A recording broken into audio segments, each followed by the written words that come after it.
Meet Zeke Draker. He was born into the Draker household, a family directly descended from legendary dragon slayers. However, his time to flex the family title was short-lived. He was soon abandoned because his family deemed him unfit. Apparently, his family wanted a swordsman, but Zeke turned out to be a cursed healer, someone no one cared about. In his pursuit of power, Zeke wandered across continents and eventually stumbled upon an ancient relic, a treasure even desired by the Emperor himself. But in the end, he was taken down by soldiers sent by the Emperor. The injuries inflicted were so severe that even his healing magic failed to assist him.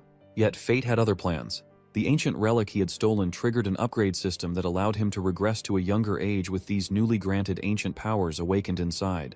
And from this moment on, his real story begins at the Draker household's training institution, the Cradle. Before diving deeper into Zeke's story, it's important to understand the background of his family. The Draker family is one of the three great transcendent households. This renown stems from their ancestor, Tarakan Draker, the hero who saved the land 1,000 years ago by slaying the evil dragon Bahamut.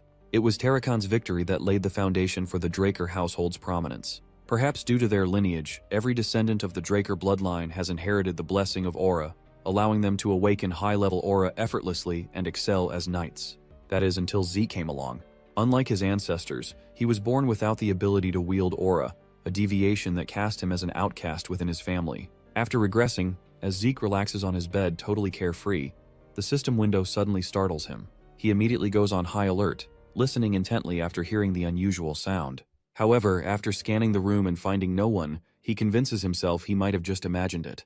But then, a few more system windows chime in.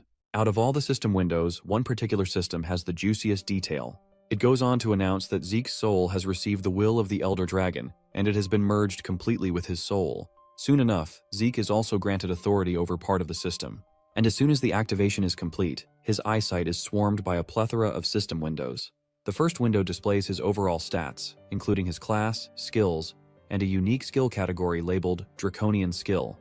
This skill can only be unlocked once he accumulates 10 points, but his current karma points are 0. Curious, he begins fiddling with the system and quickly learns how to navigate and operate it.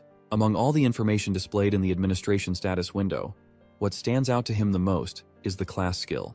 The reason behind his curiosity is that this word, class skills, is a terminology from Draconic language that is not used in this current era. He has heard about this class skills from his master. According to his master, people of the ancient world classified themselves based on their strengths. Each class trained in specialized techniques referred to as skills.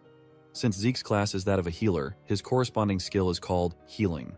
After Zeke awakened, his master, who was female by the way, trained him relentlessly until he was on the brink of death. Her training methods were unusual, and he still remembers the unbearable pain she inflicted on him just so he could heal it back. In any case, Zeke decides to verify if he is indeed a healer, just as the system claims. As soon as he activates his powers, he realizes that he is, in fact, a healer. He's surprised because, in his past life, the time he became a healer was in his 20s, right after his Ether Hall was unlocked. Since he can't possibly access his healing ability without his Ether Hall being unlocked, it clearly means that his Ether Hall has already been opened. This news is as good as it can get. Not only has he returned to the past with all his memories intact, but his skills have also come along. And this just puts him in an even more advantageous position. As he decides to explore the system further to see what other surprises are in store, someone calls out his name and knocks on the door. Quickly, he scrambles to push the system windows aside before anyone can see. However, the impatient visitor barges into the room without even waiting for a response. The man who just entered is Zeke's exclusive servant, Decker. He's apparently here to check if his young master is prepared for the event ahead. Of course, Zeke has no clue what he's supposed to be prepared for. This ticks off this terrifying man, and he is clearly annoyed by how careless Zeke seems. To think that the young master forgot about this special day is just pissing this butler beyond belief. The poor guy, on the other hand, begins to tremble instinctively under Decker's intense gaze. Now that Zeke thinks about it, he recalls that, in his past life, he was always afraid of Decker. Even though his mind is that of a 32-year-old, his subconscious can't shake the fear instilled in this body. Right at that moment, one of the class skills activates, known as Composed Mind. Almost instantly, all of Zeke's trembling and any trace of fear that had been on his face fades away completely. Apparently, Composed Mind is a skill that ensures the user's mental state remains unaffected, no matter the situation, allowing them to maintain a calm and composed mind. Zeke finds it rather convenient that it can activate on its own. Meanwhile, the butler continues repeating himself, trying to remind his young master of the importance of the event ahead.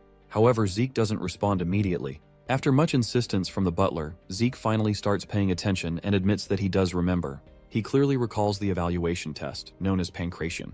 To understand what pancration is, a little context is needed. All Drakers go through a training system called the Cradle, starting when they're 7 years old. For 5 years, they undergo strict basic training.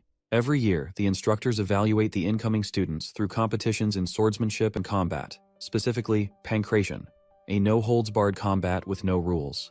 Opponents are typically chosen by the instructors, but on occasion, students may choose their own adversaries, provided both parties consent. Since there are no rules, injuries are common, and sometimes students don't make it out alive. But because this competition determines which class the students will be placed into within the academy, the children have no choice but to fight with all they have. The day of pancration finally arrives, and the students find themselves gathered in the amphitheater. At the center of it all stands the instructor, who reminds everyone that today is the day of pancration, and that it marks the final part of their evaluation. All the students eagerly affirm what the instructor has said, and seeing their enthusiasm, even the instructor is somewhat intrigued by the high spirits of the crowd. This man is actually the head instructor, Panmark, and without further delay, he decides to get things started. In the crowd, the students begin to notice Zeke standing among them. Some students find it laughable that Zeke is once again here after the humiliation he suffered last year. The duel between two students finally begins, and a student named Aaron ends it before it even starts, delivering a single uppercut that knocks his opponent out cold. But while the other students find the quick fight fascinating, Zeke isn't impressed at all. He remembers the time when he, too, used to be terrified of such fights when he was younger. But compared to what he went through in his past life, this is nothing. As Zeke yawns repeatedly while waiting for his turn, one particular student, Leon Conrad, is eagerly waiting for the moment to have a duel with our boy. Eventually, the time for Zeke's match arrives, and his opponent just so happens to be Leon. While my guy is rubbing his tired eyes, Leon throws a jab at him, instantly reminding the humiliation Zeke suffered the previous year. Well, of course, Zeke has not forgotten about it. He vividly recalls how he had begged Leon for forgiveness back then. Those memories are painful, but they're in the past now. Leon has always been Zeke's opponent every year. Our boy knows him all too well, how dirty of a player Leon is, and the kind of trash family he comes from. He is certain that the only reason he's facing Leon in this duel is because Leon pulled some strings behind the scenes to fix the match. Zeke would rather have a dog who bites rather than having a cousin like him. In Zeke's past life, he was never able to meet his 4 siblings of direct bloodline, but there were more than a dozen cousins, and many of them were more than willing to bully him. Suddenly, Leon calls out to Zeke once again, and just like before, he tries to humiliate him by reminding him of the miserable defeat he suffered the previous year. He further questions Zeke whether that level of humiliation wasn't enough to keep him away from participating in pancration altogether. While Leon continues to throw one verbal jab after another, Zeke remains as cool as a cucumber, and it's all thanks to his composed mind ability. Although Zeke is calm and collected, there's still a limit to his patience. He won't tolerate some insolent bug badmouthing him repeatedly without consequence. Well, our boy's response only serves to trigger this bastard even more. And this time, Leon even goes so far as to grab our boy by the head. But his foolish move only earns him a solid punch to the face that sends him flying away. This brutal punch was possible thanks to Zeke's skill, Critical Strike. The ability inflicts significant damage to the opponent, and has the added risk of being countered if the attack fails. Fortunately for Zeke, this punch landed perfectly, leaving no room for a counter. The bastard, on the other hand, is writhing in agony, with his hand covering his own face. Zeke, meanwhile, reflects on how he only meant to knock the guy out and had no intention of activating this ability. The instructor quickly rushes to tend to the injured brat while scolding our boy for attacking even before the match began. But my guy just stays nonchalant in his response and wonders aloud why they had to wait for someone's command to start the battle when they're already standing in the arena. You see, the one who strikes first has the advantage, so he didn't shy away from taking this opportunity. While he says this, he looks absolutely menacing, and the sheer amount of killer intent he's exuding is enough to leave the poor instructor trembling.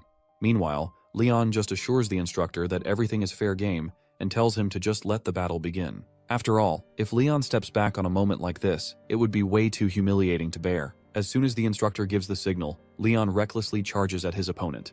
But his reckless charge earns him a punch right to the face. As surprising as it is, the punch Zeke landed didn't hurt at all. Initially, Leon was quite afraid of taking a direct punch, remembering how painful the first one was. But realizing this punch didn't hurt him at all only fuels his foolish confidence. All he has to do, he thinks, is put his guard up, and Zeke won't be a threat at all. Leon quickly notices our boy using his left hand for a counterattack again, so he ducks down. In that critical moment, he takes advantage of Zeke's vulnerability and takes him into his grasp in order to push him over to the ground. But suddenly, Leon takes a hit so fast that even we couldn't see what happened, leaving him trembling like a leaf. Even the instructor on the sidelines is completely boggled, unable to wrap his mind around the fact that he just witnessed a 12-year-old kid pull that slick move. The moment Leon dodged Zeke's counter and tried to take him down, the instructor was certain Leon was going to win. However, Zeke punched Leon square in the chin and escaped his grasp. It's on Leon for letting his guard down, thinking he had Zeke right where he wanted him. But our boy, on the other hand, remained as cool as cucumber, despite the fact that his counter failed. The concentration and precision needed to inflict such exact and effective damage is a feat in itself. The instructor is actually wondering if this is really the Zeke Draker they thought they knew. The bratty bastard, however, is in shambles after taking that brutal punch. His brain is scrambled, and before he can even react, he takes another blow that causes him to trip. But he quickly steadies himself and retaliates with a punch of his own. At that critical moment, one of Zeke's class skills activates automatically, Heightened Sense, which temporarily enhances his perception. With this skill, Zeke can see the punch coming at him in 960 frames per second slow-mo, making dodging it a piece of cake. As soon as the punch zips past him, Zeke quickly grabs Leon's extended arm and slam dunks him hard onto the ground. And the impact was so brutal that it literally shattered the ground beneath. Another skill activates, known as Precise Stab, which helps Zeke target the Leon's weak points for critical damage. After pinning the bratty bastard to the ground, Zeke balls up his fist, ready to obliterate his face. Poor Leon begs him to stop, but my guy still goes through with it, landing the punch square on his face. The sheer brutality of the act leaves the instructor sweating his balls, along with the spectators watching in stunned silence. The final hit feels immensely satisfying, and after this little battle, beating the crap out of his bully, Zeke feels a sense of calm washing over him. He's glad that thanks to this little show he pulled off, his other cousins will think twice before messing with him again. Not that it matters though. If they dare say or do anything, he'll make sure to silence them for good. It seems that wasn't enough to instill fear in these incompetent bastards. One particular punk, too complacent for his own good, challenges our boy and picks him as his pancration opponent. This overconfident, cocky punk is Jaken Vardek, itching to make a statement, though he plans to let his blows do the talking. Well, Zeke doesn't mind at all.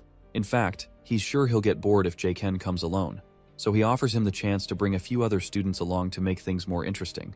Our boy specifically calls out another student, Liam Stone, and suggests he join Jaken. Apparently, Liam is nothing more than Jaken's lackey. This suggestion feels like a slap in the face to Jaken. The very idea that he'd need someone's assistance to fight a brat like Zeke is a humiliation he just can't stomach. But Zeke keeps pushing his buttons, which only enrages this piece of flying trash even more. Jaken's seething now, eager to beat Zeke to a pulp. As both contestants stand in the arena, the instructor this time explicitly warns Zeke not to move before the command. Well, it seems like Jaken did bring his servant along after all, which only makes Zeke even happier. After all, in Zeke's past life, Liam had a reputation for being an exceptional fighter, even earning the title of Mercenary King. Back then, as Jaken's servant, Liam joined the cradle in the academy. However, being a distant relative, he was overlooked in education. He desperately begged to join higher education at Academy Valhalla, but ultimately ended up in the Knight Order of a small nation called Baranon.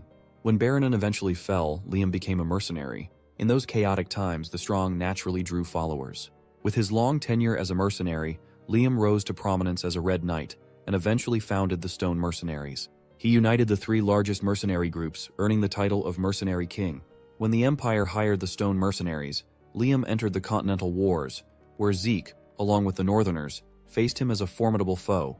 But this time, our boy is determined to carve out a very different future for himself. As soon as the instructor gives the signal, Jaken confidently lunges forward, delivering a punch with such force that it disturbs the air currents around him. But, not surprisingly, Zeke casually grabs and blocks the punch as if it were nothing. Jaken quickly flings our boy's hand away and retaliates with a kick of his own. But that kick ends up backfiring against this filthy bastard. As soon as his kick connects, Jaken feels an immense amount of pain, causing him to stumble. It turns out he hit Zeke's strong barrier, which was created around his elbow, and that caused serious damage to Jaken's leg. As Jaken looks at his injured leg, Zeke quickly lunges forward, balls up his fist with his skill activated, ready to throw it down. But poor Jaken quickly tries to protect himself, putting his hands over his face. Seems like Jaken miscalculated Zeke's moves a little, because our boy never intended to land a hit on his face. Instead, he tags the bastard right on his injured leg. After that sneaky move, he follows up with a punch to the ribs, one that's enough to make Jaken gag up copious amounts of blood.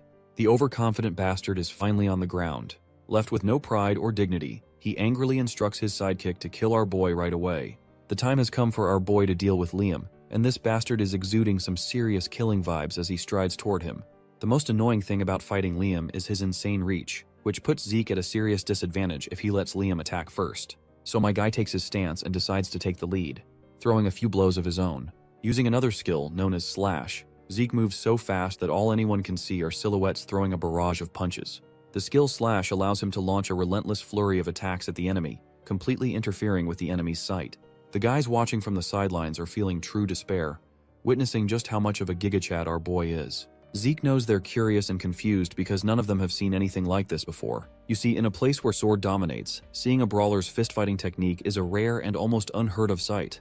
As impressive as this ability is, it's also taking an equally heavy toll on his body. But even that isn't the biggest challenge here. The monstrous physique of Liam is what truly tests Zeke. No counterattacks, no dodges. Liam is just taking it all with his guard up, and now you can only imagine how aggressive he was during his time as the mercenary king. Since Zeke is unable to do any real damage, he prepares to unleash one final devastating strike, one that will be powerful enough to break through Liam's guard. As soon as our boy launches his strike, Liam effortlessly dodges it by redirecting it. What pisses Zeke off even more is that this bastard didn't even flinch or turn his eyes to see the strike, and he just dodged it like it was nothing. In the next moment, Liam seizes the opportunity to make his move. Lifting Zeke high into the air, he prepares to slam him hard onto the ground. But Zeke isn't about to let that happen without a fight. He quickly strikes Liam over the head. His class skill, Heightened Sense, activates, and with it, he completely turns the tide. Using this advantage, he locks Liam in a deadly neck hold with his legs, cutting off Liam's air supply. No matter how strong Liam's body is, he's still powerless without oxygen reaching his brain. However, it seems Zeke overestimated himself. Liam retaliates brutally, landing one devastating blow after another. The relentless flurry of punches even forces the poor guy to gag up blood. But despite the barrage of hits, Liam's body finally begins to falter. His strength wanes, and eventually, he succumbs, losing consciousness due to the lack of air. The spectators are left in awe, their breaths caught in their throats at the sight of such a jaw-dropping battle. But among them, there's one particular student who, instead of feeling worried or shaken, seems oddly exhilarated. He's actually excited and can't wait to take on Zeke as his opponent. After the day of pancration was over, our boy returns into his quarters, where his servant inquires about his well-being. He has heard that Zeke was gravely injured during the matches. To this, Zeke just shrugs it off, claiming he's perfectly fine. However, the butler does not relent, and insists on checking his pulse to verify that everything is truly okay. Zeke can tell that this old coot just wants to check whether he has awakened his aura or not. Eventually, he extends his hand toward the servant, who quickly shoots a blue energy through his hand and into Zeke's. Seeing this blue energy makes our boy pause and wonder if his servant might actually be a blue knight. You see, when checking if someone has awakened, most people simply examine their dantian, but this man is being unusually thorough with it. Imbuing someone else with aura is difficult enough on its own, but for this old man to control it so precisely like this, he must be a blue knight. Apparently not all knights are the same. They are classified according to their martial prowess and aura manipulation proficiency. White swordsman is the novice level, and most children before the blessing rite are white swordsmen. A yellow swordsman is the level you attain once you've awakened your aura and opened your dantian. All trainees of the cradle become yellow swordsmen after the blessing rite. Once you've learned to freely control aura, you earn the title of knight. The purple knight level is when you can reinforce your sword with aura, while the blue knight level is achieved when you can manifest an aura blade. Beyond this, the realm of those who have transcended their limits, the realm the mercenary king Liam and our boy had reached before his regression, is known as the Red Knight. Then there's the Black Knight, but only a few of these monsters exist across the entire continent. With that in mind, Zeke can't help but wonder how someone as skilled as his servant, who is clearly talented enough to be a commander, ended up acting as his babysitter. Still, no matter what, Zeke is sure there's no way this guy can detect his ether, something only 2 people in the entire world can use. Finally, the old man finishes his examination. With a firm tone, he questions his young master, asking if he might be hiding something. Of course, Zeke plays it cool and feigns ignorance. He counters by asking if the butler perhaps knows something that even he doesn't. A moment of silence fills the room, but it's quickly broken by our boy, who just drops the conversation by claiming that he was just joking. The butler then hesitates but can't help himself and questions Zeke about how drastically he has changed. This makes our boy to halt his movements. He turns around with a glare in his eyes. The question his butler asked is entirely wrong. Instead of asking why Zeke has changed now, the butler should have been asking why it took so long for Zeke to change. He then informs his butler that many more surprises are yet to come, so there's no need for the servant to be shocked repeatedly. All he has to do is follow the commands. The humble servant acknowledges his master's words and bows his head in submission, ready to follow without question. The butler then reports that the training room Zeke had requested is already prepared and waiting for him. Zeke is pleased with the report and dismisses the old man to get some well-deserved rest. As our boy walks off alone, he has a nagging fear that his butler might have been ordered to keep an eye on him.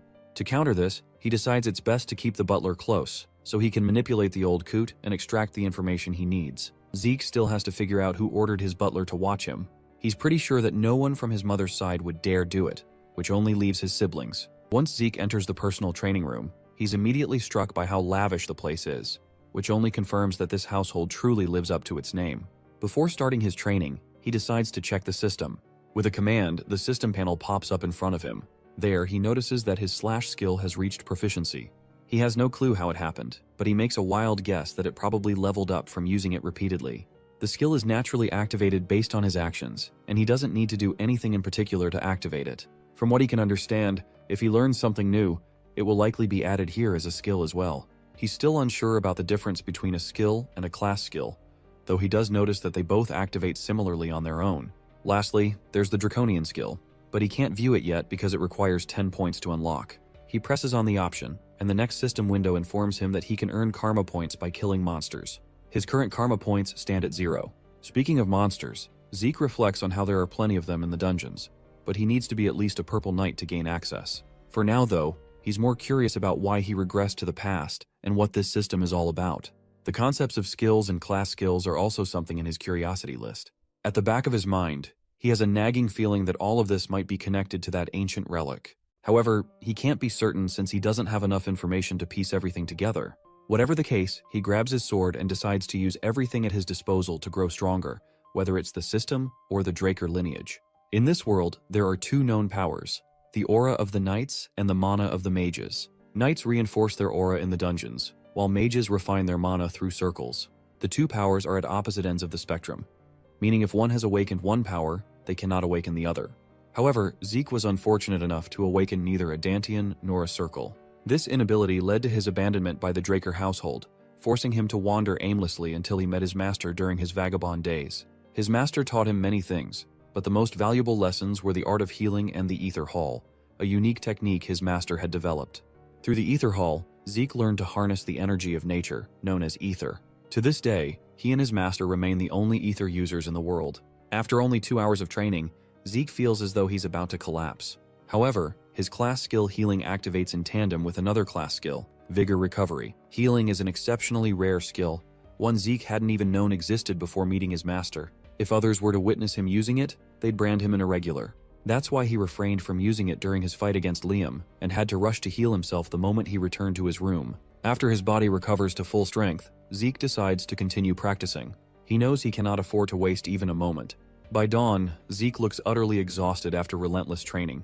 The entire hall bears the evidence of his efforts, with deep gashes scarring the floor and trails marking where his sword struck. Anyhow, a week passes by and we find ourselves in Cradle Cafeteria. There, Zeke overhears some students talking about him.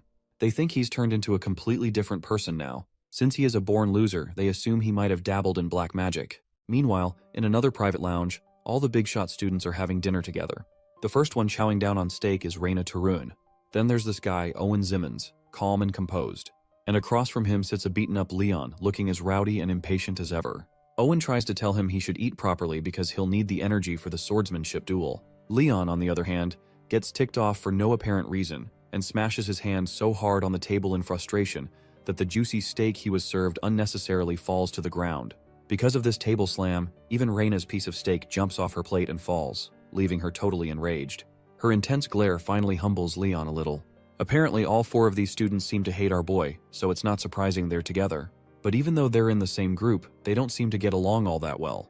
The only thing keeping their relationship intact is their shared resentment for Zeke. Owen admits that Zeke was both brave and impressive during the pancration. However, he's convinced he will be pathetic when it comes to swordsmanship. As far as he knows, Zeke doesn't even know how to hold a sword properly, so he's no threat to anyone. One of them points out that Zeke is so weak he had to get a customized sword because the basic ones were too heavy for him. Still, it doesn't make sense to Leon that he lost to that inferior piece of shit. He's convinced Zeke only won against him in Pancration because of pure luck. Well, it looks like Raina doesn't share the same thoughts. If they actually believe this nonsense, then none of them have the right to be knights of the Draker household. With those words, the lady leaves the room. Before we jump to the day of the duel, Here is a little context about what this sword duel is all about. Unlike pankration, sword duels involve real swords, making them the primary cause of most incidents within Cradle. It's also where the difference between cadets' skills becomes glaringly obvious.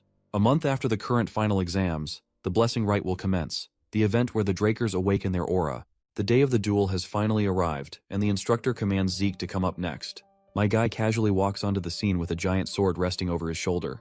The sword is literally bigger than him, which certainly doesn't go unnoticed. Everyone finds it hilarious, thinking Zeke believes that the bigger is better, so it will somehow give him an advantage. The person stepping up from the other side is Reina, who looks absolutely fired up and dramatically throws down the gauntlet to challenge our boy to a duel. Well, my guy is more than ready to take on this challenge and accepts it without a second thought. It doesn't sit well with Reina to see Zeke effortlessly lifting a claymore. Now that she's facing him in person, she can tell this isn't the same Zeke she once knew. The person she knew once could barely hold a sword properly. His presence is so striking that she begins to feel intimidated. But she quickly snaps out of it, disgusted with herself for even thinking that she could be intimidated by him. Backing down isn't an option now, especially since she was the one who issued the challenge. Meanwhile, Zeke is also feeling quite intimidated.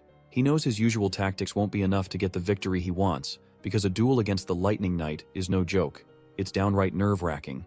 You see, Reina Turun was well-renowned and had earned the title of the Lightning Knight in his past life. She made a name for herself during the Continental Wars and is recognized as one of the greatest of the next generation of Drakers. She's one of the rare few who awakened her aura even before undergoing the Blessing Rite. As far as Zeke remembers, she must have awakened her aura a few years ago. However, she hasn't used it in Cradle because she's been focusing on improving her fundamentals. As soon as the signal to commence the duel is given, both contestants clash their swords right away. After the first clash, Reina steps back before charging at him again. With one strike, she sets Zeke sliding backward. Just these two exchanged blows were enough for our boy to draw the judgment that she's even better than he expected. The feisty lady charges at him once more, swinging her sword as fast as she can, lighting up the area with sparks. In the background, her friends are getting restless and impatient, urging her to just finish him off in one strike instead of playing around. But one of the wiser ones reminds these idiots that Reina isn't toying with him. It's Zeke who is pushing her around. Now, switching to her perspective, she can clearly see the openings and vulnerabilities in Zeke's guard. Yet, every time she tries to exploit them, her sword is quickly blocked by his sword, almost as if he's applauding her attempts. What's even more frustrating is that after he blocks one attack, he intentionally leaves another vulnerable point for her to strike. It's as if this duel isn't about winning. It's meant to teach her. After a few exchanges, Reina finally steps back, utterly exhausted by the back and forth. She wants to catch her breath before coming back for more. Meanwhile, Zeke doesn't have a single ounce of sweat or tiredness on his face.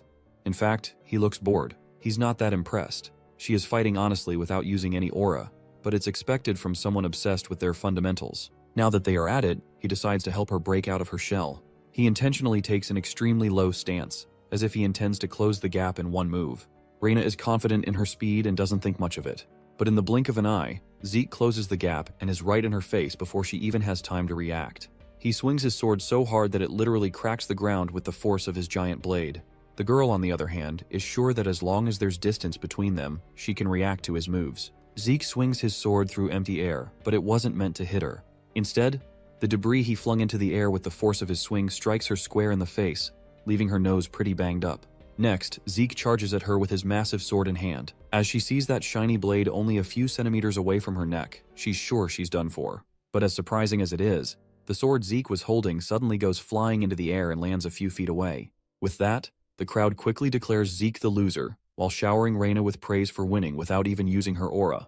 However, the instructor knows this isn't what it seems, and his face is painted with sheer horror, as if he just found out he has more than one father. What the cadets didn't notice was that as Zeke's attack closed in on Reina, she used the faintest amount of aura. So subtle it was barely noticeable. The fact that Zeke forced her to use her aura, despite her vow not to until she entered the academy, is nothing short of insane. As Reina stands there, her face riddled with doubt and regret for breaking her promise, Zeke suddenly charges at her. With his fist balled up, he strikes her square in the throat, reminding her that this isn't over yet. She buckles over her knees with blood leaking from her mouth. The other coward sitting in the cavea is outraged because this was supposed to be a sword duel, so they won't stand for such cheap attacks. Everyone present points their fingers at Zeke out of contempt, calling him shameless for pulling off such a move. Meanwhile, Zeke remains completely unbothered by all the noise and insults. He calmly asks Reina if she wants to continue. Reina, on the other hand, stubbornly believes she hasn't lost yet, reasoning that he only struck her because she let her guard down. But as she thinks about it, a realization hits her. If he had been holding a knife instead of throwing a barehanded punch, she would already be 6 feet under. For that reason alone, she honorably concedes defeat. The crowd, which had been eagerly mocking Zeke moments ago, falls into stunned silence. Zeke Draker, who was labeled human scum just days ago, has achieved an undeniable victory against one of the most talented children of the famed houses. The fact that Reina Tarun, the Lightning Knight, was defeated is simply unfathomable to most of those present. The scene transitions to Abel's castle. Outside, a dangerous battle has just ended, leaving behind a trail of bodies in the pit. William witnesses the horrific scene and fails to understand how Abel is calmly drinking tea without any worries. Abel's current focus is on a letter that mentions Zeke Draker's victory over Reina, the prodigy. He gets up and asks about how long they have until the blessing rite comes around. Since they've got enough time until the full moon, Abel believes it's fitting to pay the Draker family a visit. Hearing this, William is rather shocked that he's choosing to go by himself. But to this swordmaster, he's itching to know the kind of awakening the youngest of their family is going through. While Zeke's victory left the rest of the cradle stunned, he didn't care much about his achievement and merely resumed his training, refusing to celebrate. 1 month passed, and the day of the blessing rite finally arrived. Zeke still doesn't comprehend how he managed to become a Red Knight in his original life, especially with the shitty body he has. Having finished training, he commands open the status window. His mastery skill is according to his expectations, standing at the expert level. What's even better is that every time a skill ranks up, its mastery level resets, as evident by his numerous skill tiers in rank D and E. Also, he's advanced his mastery with Swift Step skill, the same one he used against Reina. Thanks to his sharp senses, he can tell the butler is watching him. Decker informs his master that they're to leave in 2 hours for the event. Zeke thinks it's time to get ready. Zeke hasn't visited the main estate in a long time. He's on his way to the Draker family's house situated in the Duchy of Troy. While the family's main residence is located in the center of the continent, the blessing rite is held where the legend of the Dragon Slayer surfaced. Having arrived at his destination, Zeke steps outside the carriage and into the Dragon's Nest lair. Having made his way inside, he has an enlightening realization. The people here are VIPs with incredible fame. He knows for a face that some of them are informants sent to observe him. Despite their intentions, Zeke thinks everything will go swimmingly well once his awakening blows up in their faces. That is until he spots a certain man, a man whose very presence makes his blood boil. That man is none other than Abel, who shakes hands with someone and expresses that he had no interest in coming to the event. None except for one person, and that person is his youngest brother. The second son of the Draker family is nicknamed the Lion Blade, but he's got an even more prominent name that Zeke knows by heart: the Butchering Knight. Our boy does his best to maintain his calm facing his elder brother. After all, he doesn't have many options in this situation. In his previous life, the second son never showed up to observe Zeke in the blessing rite. This means his actions in the pancration competition have altered the trajectory of the future. Clenching his fist in frustration, Zeke realizes that he's acquired a chance for himself. Before long, the blessing rite is underway. Aaron is told to come out as the first warrior. He promptly places his arm inside a mystical pool, causing his arm to surge with a blue essence. It's explained that during every blessing rite ritual, each member of the Draker bloodline awakens their sealed aura right around the time they're supposed to graduate from the cradle. This happens at the age of 12, and Aaron has just become an example of the first to be awakened. Now, compared to regular knights who awaken after 20 years of age, this process is extremely fast for the Draker family. Only a few exceptional cases among them, those with aura, can also awaken a particular trait of the Dragon Slayer. This trait is called mana inhibition. Interestingly, the mana lamps are reacting harshly and with sparks of red. Those who end up obtaining mana inhibition end up strong enough to rival the likes of Red and Black Knights. This is called pure blood awakening. Due to the mana inhibition trait, the candidates will require usage of special gloves made by the family, because otherwise, they'll never be able to enjoy a regular life. This example is shown with Reina, who has already undergone the awakening process and wears gloves consistently. After one has been able to prove that they're pure blood, they are granted the Draker name. And then, they are also provided with a wealth of support along with endless benefits to help them. The spectators murmur as finally, the most anticipated awakening candidate steps up to the scene. They all think that this child's awakening will surpass even that of Reina's. As Zeke steps in front of the statue, he finds himself surprised that he's found himself here again. The previous experience was traumatizing in his old life. While the blessing rite was the only thing that helped him advance through the cradle, this was the day he earned nothing but embarrassment. However, reality is now different. He possesses the ability to heal, manipulate ether, and on top of everything, he has learned to be tenacious and strong with his own abilities. That's why he's expecting a lot from the bronze statue to do him a favor here. As he dips his arm inside the pool, the statue reacts. It shakes before coming to an abrupt stop, shocking everyone in the room. It's something that has never happened to any candidate before, and it has left even Abel speechless. As he takes out his arm, the boy confirms his thoughts. He knew things wouldn't be different this time around. It's because of Abel that he jumped to conclusions and became too confident. The rest of the people are just shocked that the most anticipated candidate failed to awaken. They make fun of him for not awakening despite being a direct descendant. Then there's the question of him beating Reina, which everyone now believes must have been through a sneaky trick or something. Still, our boy has zero fucks to spare and instead focuses on becoming stronger via other awakenings. The system greets him with a sudden apology after experiencing an error. Zeke looks perplexed as the system informs him that necessary information is missing from his class identification. This part of the message captures his attention. The system tells him that the input is complete, and that the terminal has identified the user's talent as a healer. With that, he unlocked his class and simultaneously gained access to the rare class. Zeke can't believe his eyes as the statue begins to illuminate red lights, indicating a pureblood's awakening. No one can believe that he's starting as a red knight off the bat. The system connects and unlocks the ancient dragon's blessing from within Zeke's soul. While this is happening, Abel is calmly observing his brother. The talent of kin is the first thing that is awakened, and then his already awakened talents combine together, morphing together into a new class of its own. There is so much going on that Zeke doesn't understand, especially when he sees a new unique class called the Immortal, which the system has chosen for him. The shimmer of gold light surrounding his body attracts the attention of the spectators. They're certain to have seen the red light from the statue, but they're filled with doubts. Zeke has understood the situation perfectly and thinks it's pointless to speak against them right now. They question if the statue is broken, but then how would one explain the mana lamp reacting to the reading? There wasn't any mana inhibition, so it can't be a pure blood's awakening is what they want to believe. That's when Abel begins to applaud, mocking the people for failing to congratulate the newly awakened purebloods in a single go. He thinks this is an opportunity to celebrate the occasion instead of murmuring doubts. Since they can't speak against him, they give them a round of applause. Abel demands a pair of gloves to be prepared for his young brother. Zeke receives the gloves but has a low opinion of them.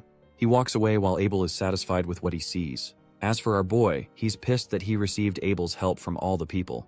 The blessing rite soon comes to an end, and a celebration party for everyone to enjoy is next. Zeke is on his Sigma male grind set and doesn't want to show up to the party. He comes to a sudden stop after a voice calls his name. This is completely against Zeke's expectations, as he wasn't expecting Abel to pop out of nowhere.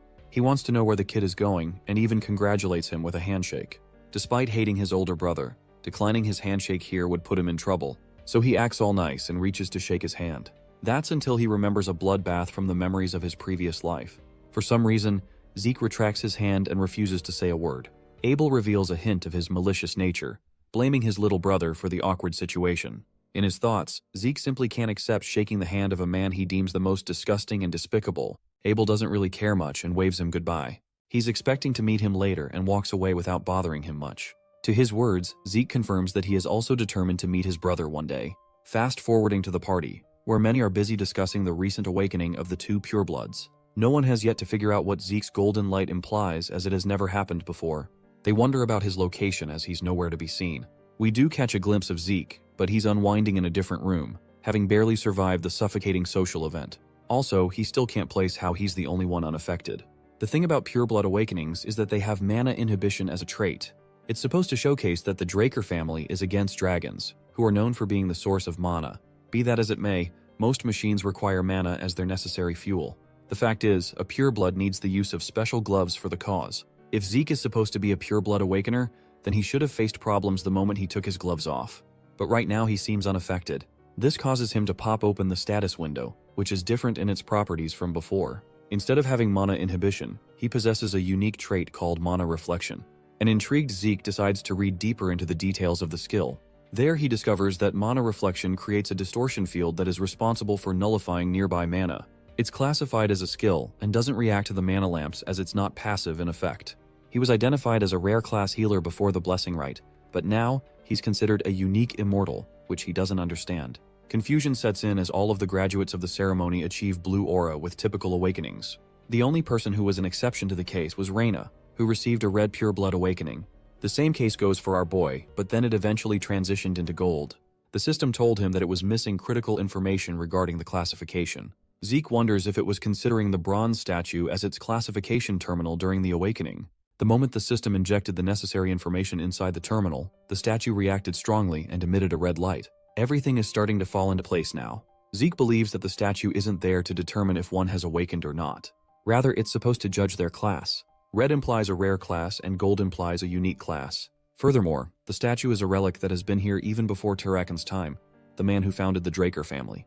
Class identification doesn't really exist as a concept nowadays, which is why the statue's singular purpose is to distinguish the awakened from those who are not.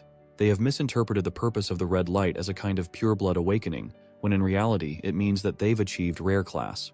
What's really fascinating is that not even the clan family's head is yet to know about this. Interestingly, Zeke finds that he's acquired 100 karma points to his name. He wonders if he received them during the ceremony and quickly decides to put them to use by purchasing the draconian skill. The system updates with an influx of information after the purchase. He has acquired a whole bunch of beginner skills like Dragon Eyes, Might of the Dragon, and Devour. The first two make total sense to him, but the last one does not, as its only purpose is to help with digestion. The dude really doesn't want to invest his points into something he's uncertain about, so he goes for the Dragon Eyes and Might of the Dragon instead. The second skill is riskier to use as it involves the use of aura, so for now he activates Dragon Eyes to see what's so special. It's a little undermining because Zeke doesn't perceive anything noteworthy or new to his senses in his surroundings. That's until he opens the window to stare at the statue in the garden. The skill amps up his magnification, allowing him to view farther objects from up close. Also, he's granted the ability to view detailed information about the object he's viewing. All kinds of properties regarding the statue's build flood his body with information. It takes a toll on his body and he feels extremely exhausted after using the power. Zeke thinks his powers will be sparingly useful if they have such a heavy drawback.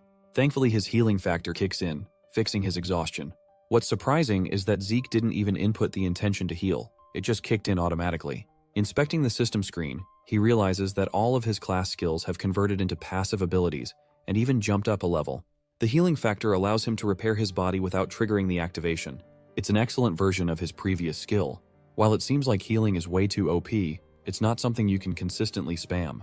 Otherwise, he wouldn't have died in the first place. At the same time, the healing factor is infinite in nature. In order to test his evolved skill, he takes a blade and gives his arm a slight cut. Seconds after the injury, the healing factor automatically kicks in, healing the cut without leaving any marks. The usual time to graduate from the academy is 5 years, but a confident Zeke thinks he'll be able to get it done in 2 years. The Draker Academy is the greatest knight academy ever known. Any aspiring knight would sell anything to take their spot inside. Located in the Duchy of Troy, the academy thrives with the spring life each time a new semester comes around. As Zeke walks among the others, he notes how the higher-ranked students are comparably no different from adults. They're just as capable, and if he were to compare these guys to the cradle, then they're nothing more than children from great families. Zeke thinks his entire family is messed up. Among the thriving branch families supporting the Draker family, 3 families are the most prominent and have the influence to be called the Great Families. The first is the Tarun of Strength, which Reyna is a part of. The second family is Zimmons of Wisdom. And lastly, there's the Vardek family of Gold. The children of those 3 families are here, but Zeke couldn't spare a second thought for them. The scene cuts to the high-class dormitory of the Platinum Mansion. This high-class dormitory boasts a training hall, an exquisite library, and all kinds of premium facilities. The best of the best students are supposed to enjoy the luxuries. As for the Pure-Blood Awakeners, they're granted an additional privilege of Floor Master.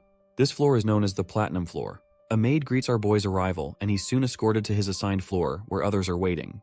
Arriving here, Zeke is a little exhausted to find so many people, despite him being awakened as a pureblood. He's told that Decker is waiting for him in another room. Without wasting time, Zeke goes to meet him to see what's up. The butler has something to show to his master. He surprises him with a premium pair of gloves that he initially received upon awakening. He's already acquired new gloves, but Zeke's got his eyes set on a new sword now too. He picks his blade, which the butler supports without concern. The Duchy of Troy is known to be close to the mountain ranges. That's why it's got an abundance of good iron and skilled craftsmen, who prove to be an irreplaceable source of strength for the alumni. Decker wants to search for a craftsman for the young master, but Zeke is fine handling it himself. He wants to see them in person, and requests Decker to set an appointment in advance. The name Galleon Halbert is someone not even Butler has heard of before. He intends to contact this man for an appointment soon. At the same time, he reminds Zeke to review the documents before his first class begins tomorrow. Later that day, Zeke is busy reviewing the notes when he comes up with an interesting observation. The Platinum Floor is reserved for him, so he could test out his new draconian skills and help them develop. A maid comes to inform the young master that Reyna has sent a dinner invitation to him. Zeke is surprised upon hearing this and decides to pay a visit. He comes around to her floor and finds himself a little stumped because Reyna is out here playing Al Capone or something. She welcomes him and apologizes for the unique dinner setting. Zeke doesn't mind and takes his seat. They first decide to eat and then talk. Observing her from across the table, Zeke can tell that she's utilizing the aura in her lower abdomen even in a setting like this. He wonders if she's set her sights on becoming a purple knight, which might explain why her sword skills have reached their limit. It's a waste of good potential in his eyes. Finished with dinner, Zeke is exhausted and surprised that she ate way more than him. With their appetites satisfied, she wants to get to the meat of the situation. Reina offers him full support of the Tarun family. Zeke thinks this is some sort of misunderstanding and reminds her that they're both pure-blood awakeners. She fires back by claiming that he's the one who's wrong. As pure-bloods, they do have a bunch of privileges to enjoy, with the platinum floor included in that bundle. However, they also don't receive benefits in terms of growth. Centuries of academic and practical knowledge is reserved in this brilliant academy. Then there are personal instructors to guide you and evolve your abilities. If someone doesn't have either of these things, they'll definitely lag behind. Reina strongly argues that the support families are critical. She exemplifies Abel Draker, a man who is also a pure blood of the family and the youngest to ever attain the title of a White Knight. At his current level, he's one of the strongest Black Knights, and even he received support from the Zimmons family. While the patriarch of the Tarun family has yet to explain why, his orders are absolute that he wants to extend the Tarun's family's support to Zeke Draker. Reina reiterates her point, but our boy is in the mood to fuck around with her feelings and calmly says no. This causes her to experience a shock as she just can't fathom how it's a bad deal for him. Getting up from his seat, Zeke turns to leave, claiming that he's actually uninterested in anything like that apart from being a pure-blood awakener. To pay her back for the meal, he has one personal piece of advice to share. Zeke shares that her sword is much too powerful, and he figures that it has to be related to those men behind her. Zeke offers that her greatest strength results from her flexibility of her adaptable body. He advises against attacking her opponents head-on. Instead, she should use her fluid movements to calmly redirect her opponents to land a precise, single attack. Zeke thinks that if she's capable of doing that, she'll inevitably grow much stronger than she already is. Saying that, he parts ways, leaving her frustrated. She wanted to utilize her family's tradition of strength, which is what she's been doing up until now. Still, Reina can't deny a part of what he just said. She has been endlessly trying to become worthy of her family's name, which influenced her sword style quite a bit. Zeke was able to catch that.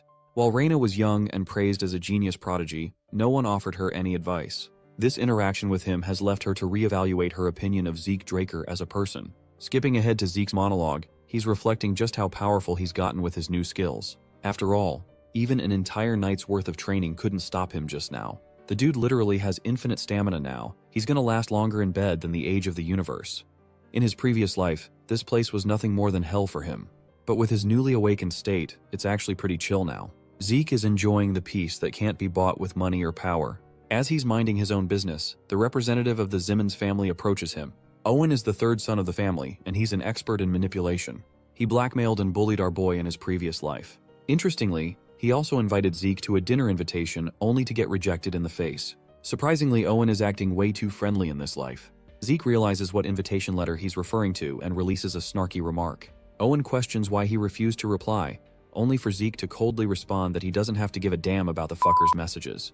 His rude remark just now captures Owen's friend's full attention, who thinks the boy is being overly blunt to a polite invitation. Zeke pulls a "who the fuck are you" card and really couldn't be bothered about knowing him, so he leaves, realizing that this show-off just wants to suck Owen's dick by appearing strong. Shockingly, this bastard has the gall to attack Zeke unannounced. He managed to block the attack despite it being covered in aura manipulation. Durbin Roswell roars his name and claims that he's the mightiest of them all. Yeah, the mightiest refrigerator maybe.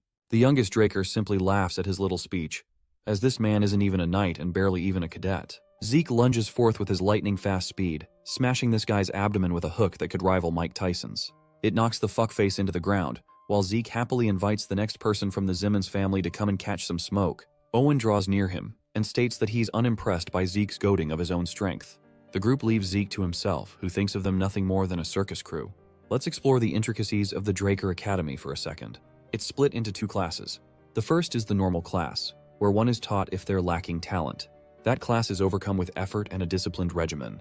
The second class is the special class, where certain cadets can choose their subjects outside of the basic subjects. In this academy, the top dogs and the elites gather in the special class, which is also why Zeke had his personal expectations of who'd end up here. But none of them seem noteworthy, and they're just the alumni from the cradle whom he already knows. He even jokes around that it's not a special class but rather a cradle class. Class is in session, and the instructor at the podium is pleased to introduce someone very special today.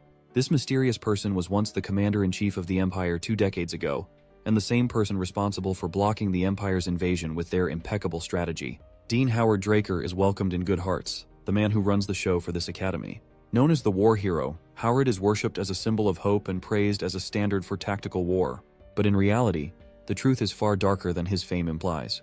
The information he coincidentally leaked to the enemy for his personal survival helped him luck out of the situation. In short, he's a lucky sellout who survived to relish the glory. Zeke deeply despises him and claims that he's the perpetrator responsible for getting him kicked from the academy the first time around. With nowhere left to go, Zeke wandered aimlessly and lost in the Duchy of Troy. There he was caught by the slave traders and ended up sold to the Southern Cartel. The very existence of this man is rooted in a traumatic memory for our protagonist, and you best be damned he's going to get his revenge on this fat geezer someday. The dean's speech comes to a close and the teacher takes over to begin their classes.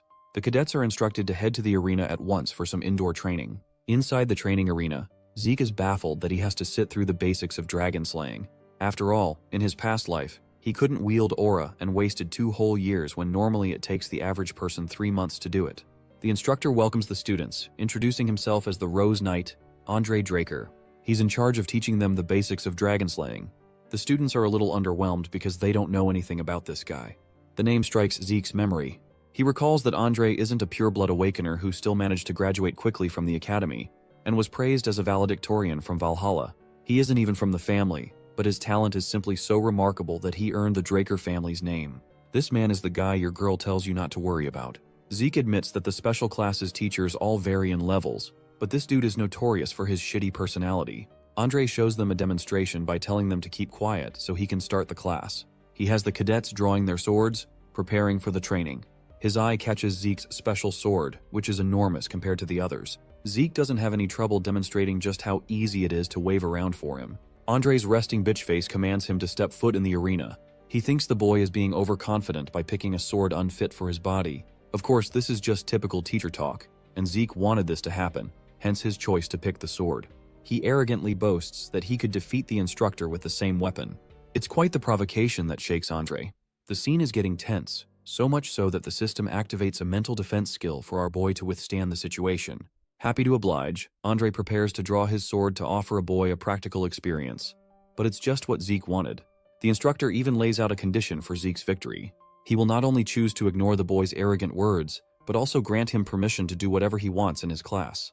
The instructor even gives him a leeway, that he'll go easy and won't even use his aura on the cadet. But that's just playing right into Zeke's advantage even more. He's extremely confident in his ability to best Andre since he knows about the man's weakness. However, since his watchful brother is keeping an eye on him, Zeke doesn't want to risk gaining unnecessary attention like last time, so his battle strategy is to cut Andre's uniform just a bit before accepting defeat. The fight begins as Zeke launches an immediate swing against his teacher's neck. However, Andre deflects his strike even at that range, demonstrating the skills of a blue knight. The fight's going to be tough, and Zeke knows it. He bounces around and attacks from every direction, only to get deflected by his teacher's quick reaction time. The rest of the cadets are stumped to see the knight's brilliant ability to withstand Zeke's attacks for 30 minutes straight. Interestingly, Andre finds his blade quivering and his body slowly getting exhausted. He can't fathom how the boy is inexhaustibly performing without getting tired. Despite suppressing his powers greatly, the fight is starting to become difficult for him. This only goes to show just how brilliant the average pure-blood awakener of the Draker family is, to the point it is considered unfair to compare them. As for Zeke, he's capitalizing on Andre's shitty stamina against him. As for his aura, a typical Draker's aura cultivation is known for its uniqueness. It should be activated during training and all kinds of daily tasks, even sleeping. It should be indistinguishable from the basic need of breathing. So in this case, since Andre is so used to maintaining his aura, he's uncomfortable and unnaturally weak when suppressing it. That is the one factor helping Zeke get an edge against his instructor. Andre deflects the cadet's blade one more time, but Zeke hasn't given up. He doesn't want to lose like this. His ego demands that his opponent be forced into using aura. Zeke changes his strategy from creating openings to going for a different approach, an approach that will require Andre to use his aura no matter what. In other words, an extreme situation. He flips back to the ground, but only this time he darts ahead with incredible speed. It's the activation of the swift step skill. Andre finds himself overwhelmed by the cadet's lightning-fast movements. Attacking from his blind spot, Zeke activates critical strike as if to put everything in this one attack. While Andre is still left questioning how a cadet can deploy such an advanced skill. The second he turns to face Zeke, he puts the faintest amount of aura in his feet, allowing him to evade the attack in quick succession. Without waiting for another second, Andre activates Sky Slice and sends the cadet flying. It was a really powerful attack, so much so that it chips Zeke's sword and injures him enough for his healing factor to jump in. Despite his broken healing factor, he collapses in the arena, while Andre sheaths his sword and turns away frustrated. He officially announces that Zeke is exempt from the class and asks if there's anyone else like him who is willing to give him a try. Since they're all scared shitless from what happened to Zeke, they don't even dare to raise a voice against his fury. From then on, the class resumes for everyone except for our boy, who's chilling in the hospital bed and glazing at his performance against Andre just now. His original plan to cut his uniform was wasted, but instead, he made Andre use his aura, forcing him to acknowledge the kid's abilities. It's a good outcome as his teacher was humbled in the fight. That said, the final attack that Andre used was actually the most basic move of the dragon-slaying arts. The Sky Slice may be a basic technique, but it was massively amplified with the power of a blue knight, resulting in a monstrous output. Still, Zeke is glad that he was able to stand his own against a blue knight, and he's confident he's at that level thanks to his infinite stamina and healing.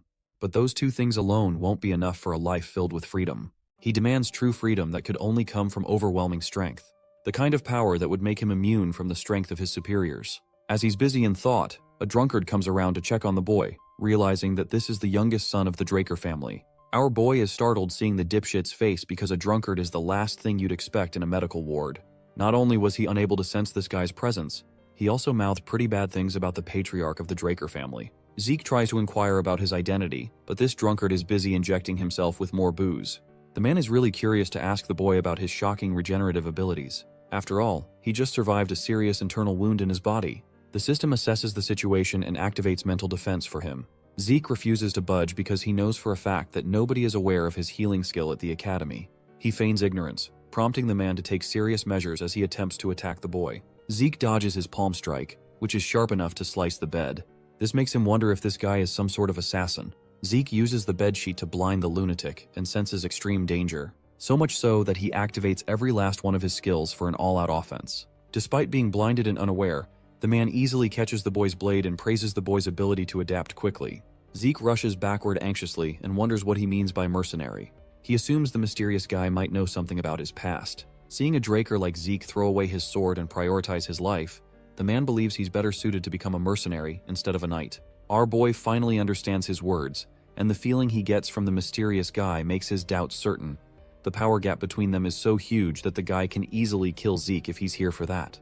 The protagonist assumes he's probably the same level as a red knight. The man points to his heavy claymore and believes he just picked it up from the basic supply. He wonders why Zeke, with such insane talents, is wasting his potential wielding a weapon like that. The protagonist becomes certain the man might be even stronger, but out of nowhere, Andre appears looking for the mysterious guy. He shocks Zeke and calls out the garden keeper, Dexter. Zeke finds it hard to believe, while Dexter questions how Andre managed to find him out. The knight remembers seeing Dexter at the training room earlier. He orders Zeke to get lost if his injuries are healed already, so our boy awkwardly tries to leave, but Dexter stops him and offers the kid to come to the academy's western greenhouse if he wants to learn something useful. Everyone goes silent for a second, but then Zeke arrogantly declines and leaves the room. Dexter becomes annoyed and feels nostalgic, as Zeke's father had the same arrogant attitude. Since Zeke's not a gullible kid anymore, he quickly catches up and believes if the gardener has the balls to mention Arthur, the patriarch's name, so casually, then he's definitely the person who only took Andre as a student in his entire life. Duke Draker, the Gale Knight. He's also one of the knights capable of using martial force. The crazy man went against a whole kingdom all by himself. The guy suddenly disappeared out of nowhere after becoming the talk of the town, so Zeke was not expecting him to be living a peaceful life at the academy like this. He guesses maybe Andre also came here because of Dexter. He wonders if Dexter got the Duke title because of his overwhelming tenacity or something like that. He recalls hearing a rumor that the crazy man even became a Black Knight just because he's obsessed with the color black. He finds it hard to believe, and even though he's sure the Duke is interested in him right now, Zeke doesn't care about it because he's not after just some light lessons. He's so greedy for power that he wants to at least learn the man's secret move if he's going to become Dexter's disciple. Zeke smiles and decides to change his interest and greed into tenacity. At the Magic Academy, Professor Phantom awkwardly continues teaching the class and asks if anyone has a question. The whole class ends up sleeping out of boredom, which is a bit demotivating for the professor. So, he continues his lecture, but the protagonist raises his hand and questions about the mana energy transfer law the professor just mentioned. Phantom becomes excited and starts acting differently since it's the first time getting a question. He takes his time and explains everything to Zeke. After the class finally ends, the students wonder why they're being taught about magic theory, but the others just call it nap time. Zeke has a completely different opinion about the class because he was able to understand everything with ease. He believes the professor is definitely a capable man. Phenom stops him and expresses his feelings. He's glad he was able to actually explain something to a passionate student after ages. So he offers the protagonist to come and ask about anything without hesitation if he's curious or doesn't understand a concept. He awkwardly shares he's still an alumnus at the Delphoa Magic University, so he has access to a lot of information. This surprises Zeke, as he wasn't expecting the professor to be involved with the Magic University of Delphoa, the nation that gave birth to magic. He takes Phenom's offer, as there's no harm in getting close to a capable mage. He believes mages who have a good grasp on math are usually great thinkers, so it's better to have one as a colleague instead of a stuffy knight. He hopes the professor ends up being useful in the future. As soon as Zeke exits the academy, he spots Dexter and realizes the guy is already running out of patience just after a week. Dexter asks if it's finally over, and before the protagonist says something, he cuts off the kid and starts questioning why he didn't pull up to the greenhouse. Dexter was hoping he would get the hint when the guy mentioned he was ready to teach something useful, but Zeke repeats his words and lets the guy know he's not interested. Dexter becomes annoyed and starts acting like a kid, but Zeke explains he's sure Dexter is no ordinary person. But he's busy with individual training, so it'll be hard. Dexter understands his reasoning, but all of a sudden he takes back his words, and in an instant, he moves behind Zeke. The protagonist gets no time to react and easily gets knocked out by the Gale Knight. After a while, he finally gains consciousness and still finds it hard to believe that he got knocked out so casually. He guesses Dexter was totally fed up after waiting for a whole week. Zeke observes he's already at the western greenhouse. Dexter asks if he finally woke up. Zeke points out this is clear abduction, but the careless man agrees with him and arrogantly reveals he's interested in our boy. Since he's not even trying to hide it anymore, Zeke assumes he has no patience, but he remains persistent and tries escaping using his swift steps because he believes this isn't the right time. But Dexter appears in front of him, surprising the kid. Zeke tries running away once more but miserably fails because Dexter's able to catch up. Zeke doesn't want to be treated so lightly, so he decides to tease the guy and asks why he looks so interesting to Dexter. The man reminds him about his insane healing capabilities. Zeke smiles and finally understands the cause. He challenges the man to force an answer out of him, so Dexter suddenly disappears. Zeke questions what he's up to, and all of a sudden, a sword almost hits him from behind. But he manages to catch it and wonders what Dexter's hoping to achieve. Zeke takes a fighting stance and questions Dexter's actions, so the mysterious man appears and reminds Zeke that he was challenging the guy first. But that seems boring, so they should make a bet. Dexter challenges him to graze even a single piece of his clothing if he wants his wish granted. But with a terrifying expression, the man demands to know everything Zeke is hiding if he ends up losing the challenge. After 3 whole hours of continuous fighting, Dexter begins to question the kid's tenacity. The guy learns Zeke doesn't just have insane stamina and endurance. He's also capable of limitlessly healing and recovering, making him unstoppable. The protagonist crawls back up, and without wasting a second, he activates his healing skills and infinite stamina, which allows him to keep going all day long. But he admits even such skills won't help him achieve victory. So he recalls his Might of the Dragon skill, which seemed a bit too dangerous, so he never used it. Zeke believes it'll be fine using such a skill against a Black Knight. His gaze instantly changes as he becomes ready to attack once more and continue the fight. Dexter looks at his cold eyes and becomes excited, as this is how a fight should go. Our boy starts emitting a purple aura and activates his swift steps to rush forward so he can land an attack. But Dexter is able to see through his old attacks. He admits the kid is faster than before, but remembers he is nothing compared to some of the people he fought in his past. However, he sees the insane spite in the protagonist's eyes, which surpasses any kind of tenacity. The guy falls in love with it and decides to use a bit of his aura, but all of a sudden, our boy activates the Might of the Dragon and catches him off guard. Dexter manages to break his sword and push him back, but he becomes confused and questions what happened. He uses the dust around him to keep himself hidden, and wonders if Zeke used a technique to somehow block his vision. He doubts our boy can find him with such a thick screen of dust, but with the use of dragon eyes, the protagonist is able to locate his presence and tries attacking from behind. He manages to finally land an attack, but the Black Knight instantly disappears, shocking the protagonist. He believes it's that Duke's secret technique that allows him to move instantly, causing a gust. He finally understands why Dexter is known as the Gale Knight, but while he's contemplating, the man appears behind him, and without much effort, he moves in and calls it a draw before completely wrecking the protagonist and ending the fight. The system shows the built-up fatigue has surpassed the usual limits because of his excessive use of skills, so his consciousness is going to be forcefully shut down for his own safety. Zeke begins losing his vision. He tries getting up but fails to do anything at all. After a few hours, he regains consciousness and finds himself in his own room. Our boy assumes the Duke probably brought him here. He regrets losing but believes this much is expected of the Black Knight. Despite throwing whatever he had, he still lost. Zeke remembers using the same old attack pattern again and again in hopes of throwing his guard down, and then, as soon as he got an opportunity, he instantly changed, using the might of the dragon and his dragon eyes to finally land an attack. But all of his efforts were still not enough. He's sure the skill Dexter used at the end was his secret move. Zeke regrets getting knocked out just because he abused the draconian skills, but he's glad he got to see the man's secret move at least. The absurd speed Dexter used with his incredibly trained body. It is the same move that allowed Andre to achieve such a high rank despite having weak stamina. Zeke regrets losing the opportunity as he wanted to learn it badly, but he still feels somewhat satisfied. He is sure the skill Might of the Dragon, which was able to force even a Black Knight to hesitate, is surely going to wreck any small fries if they're ever exposed to it. Zeke receives a message from the system. He checks everything and learns his swift steps leveled up. His soul was able to develop, and along with that, his system functions are also available now, so he can unlock them anytime using his karma points. He becomes surprised and sees options to unlock a minimap, an inventory, and a quest book with enough karma points. Seeing a bunch of things pop up, Zeke takes his time and understands what he's looking at. He buys the inventory first, so the system helps him understand he can store items in it and pull them out just by thinking about the name or shape. It explains everything, so the protagonist selects his sword as an item to store. Since he can activate it just by a thought, he enchants it, saving it with the sword in his hand. The claymore suddenly vanishes and appears inside the inventory window. He understands the system instructions now and tries thinking about his sword to pull it out. The claymore instantly appears in his hands, exceeding his expectations, as he thought it was just a subspace for storage. He recalls trying to find a good place to store the artifact he had in his past life. He learns he can easily increase the storage as well just by using karma points, and the whole function is just a low-rank administrator skill.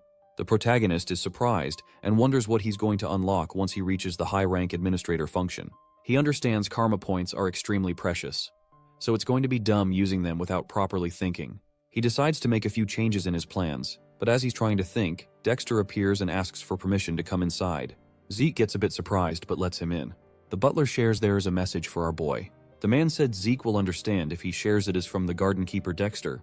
Our boy smiles and realizes his efforts were not a total waste as he reads the invitation. Dexter assures him to come whenever he's ready to challenge again. He remembers the man called it a draw before wrecking him for this reason. He gets excited since he still has the awesome opportunity.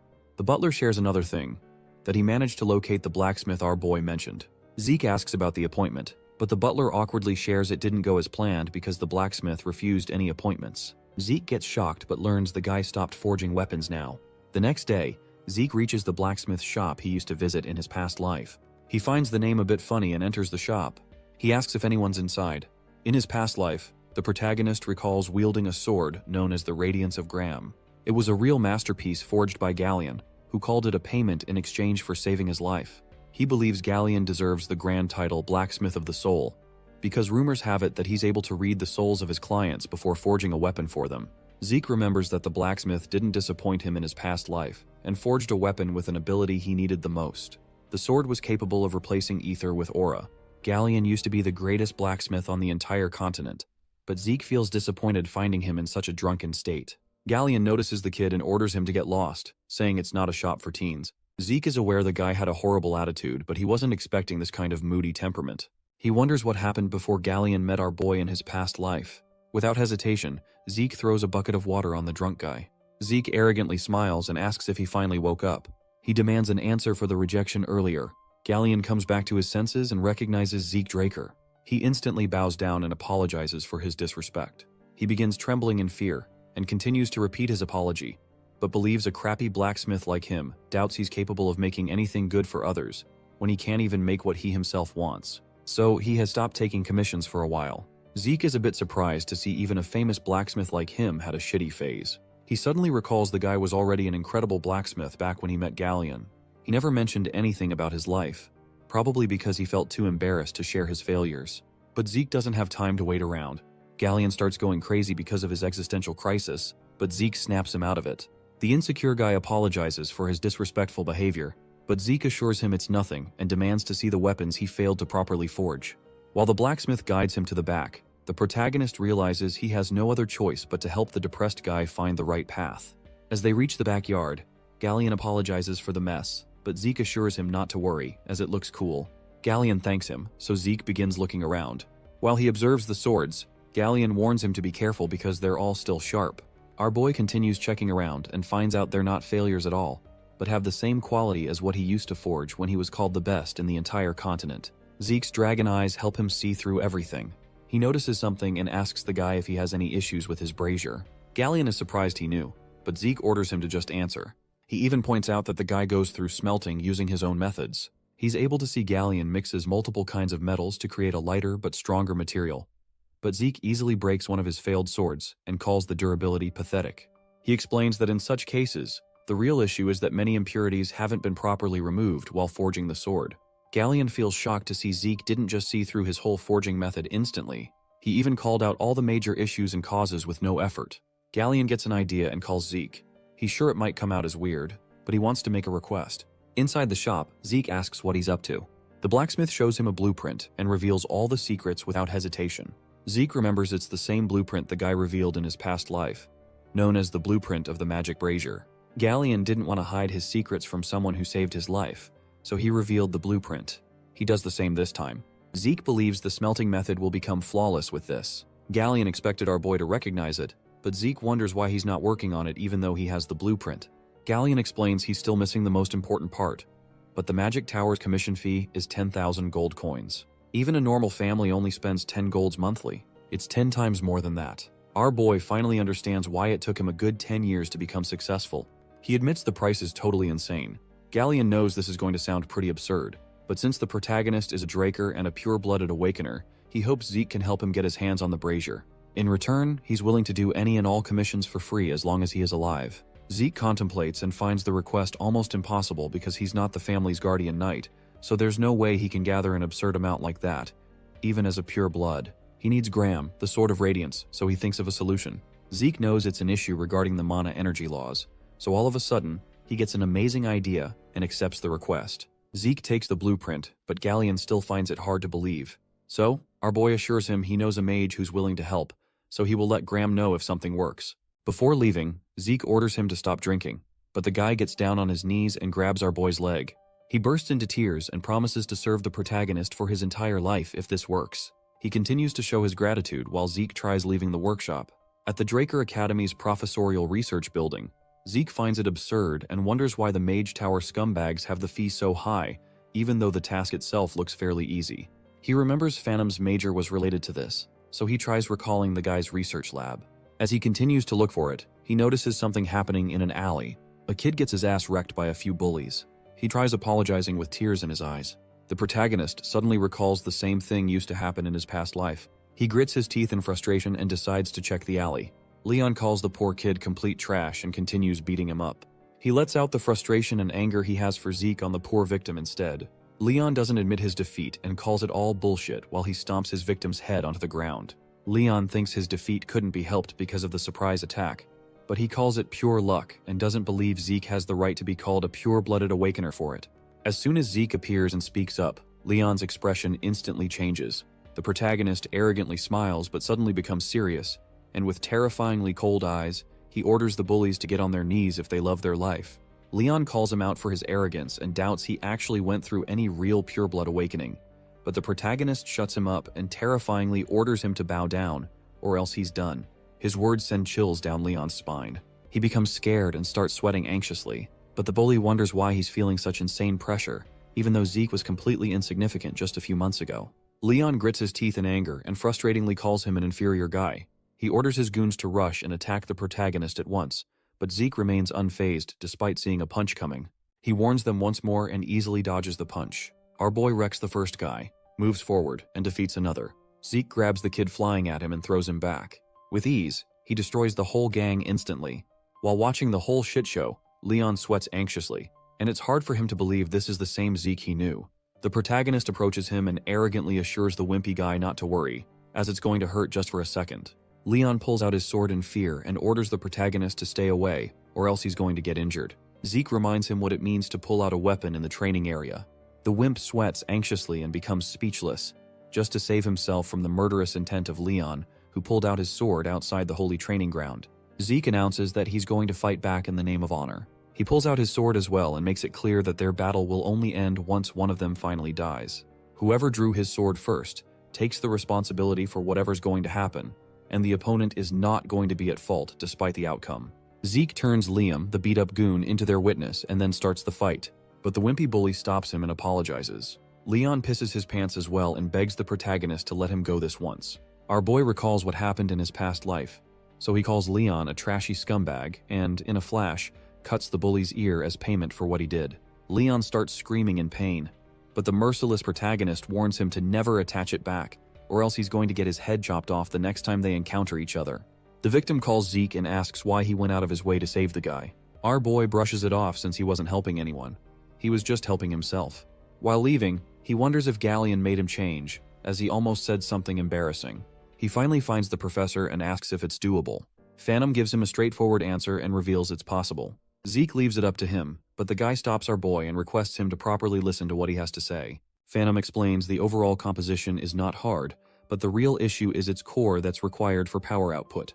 The core is said to be the heart of the machine, but since this circuit has a lot of weird restrictions, it might look small but needs a lot of energy. They also have to manipulate the output on time. Zeke understands everything and asks if there's a way to make it. The professor explains they have two options. He can maybe make a few changes in the design because of the core's condition, but he disappointingly mentions such a task is going to take a whole decade or maybe 15 years. Zeke is shocked by this, but the professor repeats it's going to take an insane amount of time. He continues and explains the second method will help them completely avoid redoing the core's design by just using a different material. He admits this method will help them save so much time, but the material they need for it is a high-compression mana stone. Zeke finds it absurd and gets up as soon as he hears about it. He remembers it's an insanely rare ancient artifact that no one can replicate even with modern technology. Phantom calls him correct and reminds him finding such materials in a ruin is even harder. To get their hands on a stone that will work with their original design, it's going to cost them 3,000 gold. Zeke becomes speechless at first. His frustration is expected, as he might get kicked out if someone catches on and learns he's not an aura user. 15 years is just too long, but he scratches his head and admits he can't manage 3,000 gold coins either. It's hard for him to admit defeat and just forget about the blacksmith. Almost everyone believes he's capable of using aura because of the event during the blessing rite, but the truth is, it was just a fake reaction he was able to show using his ether and healing abilities.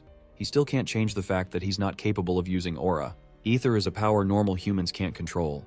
Besides the skill Spirit of the Soul, he can't use any sword skills that involve aura.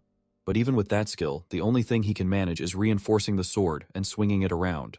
Compared to Ether, aura is a lot easier to use, so he has to somehow get his hands on Gram, the Sword of Radiance. Zeke remains frustrated and keeps thinking about the Mana Stone to somehow find a solution. Phantom expresses his astonishment and believes whoever came up with the blueprints is probably incredible. He calls it an efficient design and believes even among the Golden Age relics, it's rare for someone to create this. Zeke listens to his words and suddenly gets an idea. He gets up and orders the professor to handle the design until he comes back. The confused professor asks if Zeke wants him to redo the design and spend 15 years of his life, but Zeke clarifies he's going to bring one. He confidently shares he knows how to get his hands on a high-compression mana stone. The Golden Age, the Liberation War began so humanity could finally escape the rule of dragons. It ended once the evil dragon Bahamut died by the hands of Tarakan Draker. Humanity finally got peace for a whole century, but during that time, the ancient relics discovered inside the dragon's lair became the remnants of the Age of the Hero King, the prime age of magic. All of these relics surpassed whatever humans could create. Among them was the high-compression mana stone. It had enough energy to sustain a whole village's mana needs easily. A relic from the hero's era. Our boy reaches the Draker Academy Central Library. Even though no one uses it anymore, the Central Library is still being maintained because everyone believes the hero Tarakan Draker established it himself. Decades ago, when the record rooms were being expanded, multiple relics from the Golden Age were discovered. The Magic Tower and the Archmage of Nirvana didn't waste any time getting involved. During those months, many relics from the hero's era were found, and rumors about them spread through the whole continent instantly. Zeke remembers that's what happened in his past life. He enters the library and believes the relics still haven't been discovered by anyone. He can try all day but doubts he'll find them so easily, so he uses his dragon eyes and roams through the whole library. He finally notices a weird tile, so he taps it to confirm if something's behind it or not. He enables the soul of the spirit and remembers it's the only use for ether his master taught him. Ether is capable of materializing, so the user can apply any kind of properties like cut to use it in different situations. It still has a lot of cons and drawbacks. Ether can't be used unless the user expends a large amount of it to do anything at all. He starts feeling fatigued right after using the technique, but without wasting any time, he enters through the tile. Inside a cave, he lights a fire and remembers the news in his past life never mentioned it was this deep. He suddenly hears something, even though he remembers the ruins were discovered at least a decade later. He wonders if someone already uncovered it, but he takes a peek and notices skeletons with shovels and pickaxes in their hands. He uses his dragon eye to confirm they're not made by a lich, so he decides to enable critical strike and instantly moves forward to destroy them. He receives 2 karma points for defeating them. Zeke smiles and guesses he completely forgot about karma points because he was too focused on getting his hands on the artifact. He suddenly makes a wicked face and believes it is the perfect opportunity to farm karma points. He continues moving forward and wrecks 20 more skeletons for karma points. The system shows all the options he has, so he decides to look through whatever he can buy. After seeing the karma point requirements, he learns that besides a mini-map, nothing's affordable right now, so he quickly buys it. The system shows him his exact location. He finds it similar to a magic map. Something catches his attention, so he wonders what it is. The mini-map becomes 3D instantly. Zeke is amazed by it, but finds out only a single room has a different color. The system shows it's a storage room, so if he says yes, it'll provide directions for it. Zeke is shocked as he remembers the search party took multiple days to find the storage room, but he was able to discover it without any effort. The system gives him the best route for it, which is hard for Zeke to believe, as there's no way he will get lost with such a useful skill.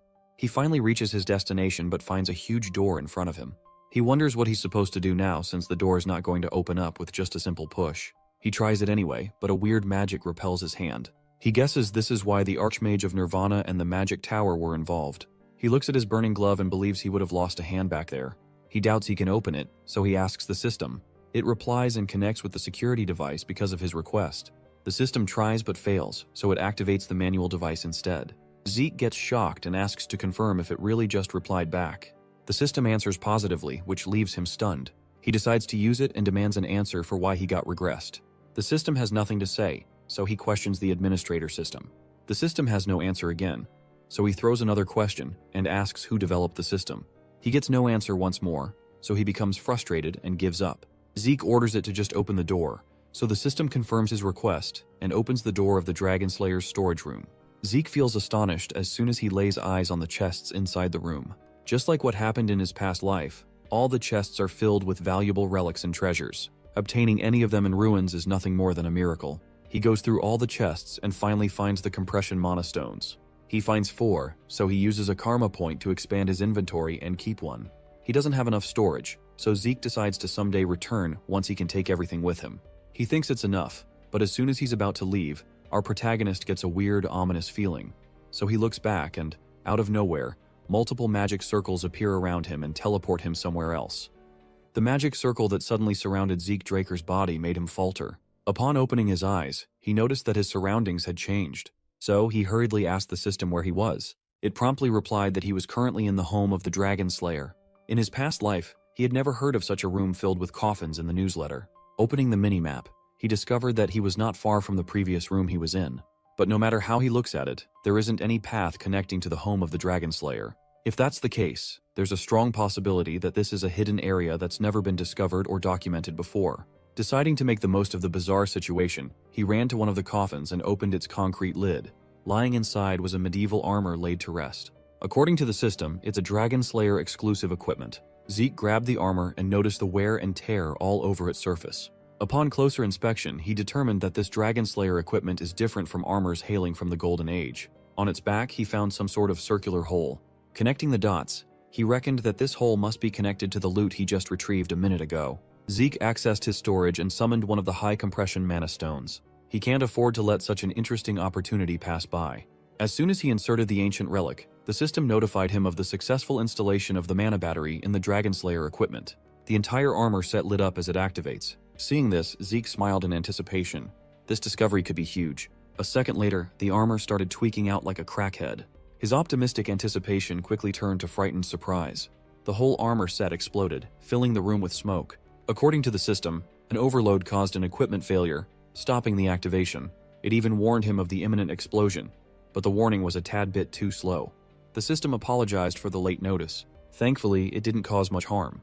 At least he had confirmed that the high compression mana stones were the energy source for these ancient armors. He could not help but wonder just what sort of features this armor had to require such a large capacity energy source. Zeke made a mental note to ask Professor Fannin about the matter as soon as he got out. For now, he decided to roam around the strange room to keep searching. Aside from the room filled with strange coffins, the other rooms were empty. Eventually, he reached the last room.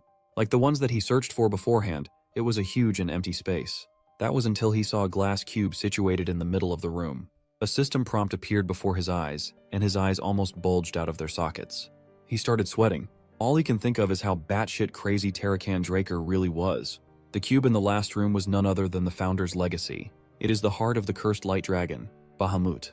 Who would have thought that his ancestor would leave the heart of the dragon he had slain as a dying gift to his descendants? This certainly explains the ominous feeling Zeke felt when he entered the storage room.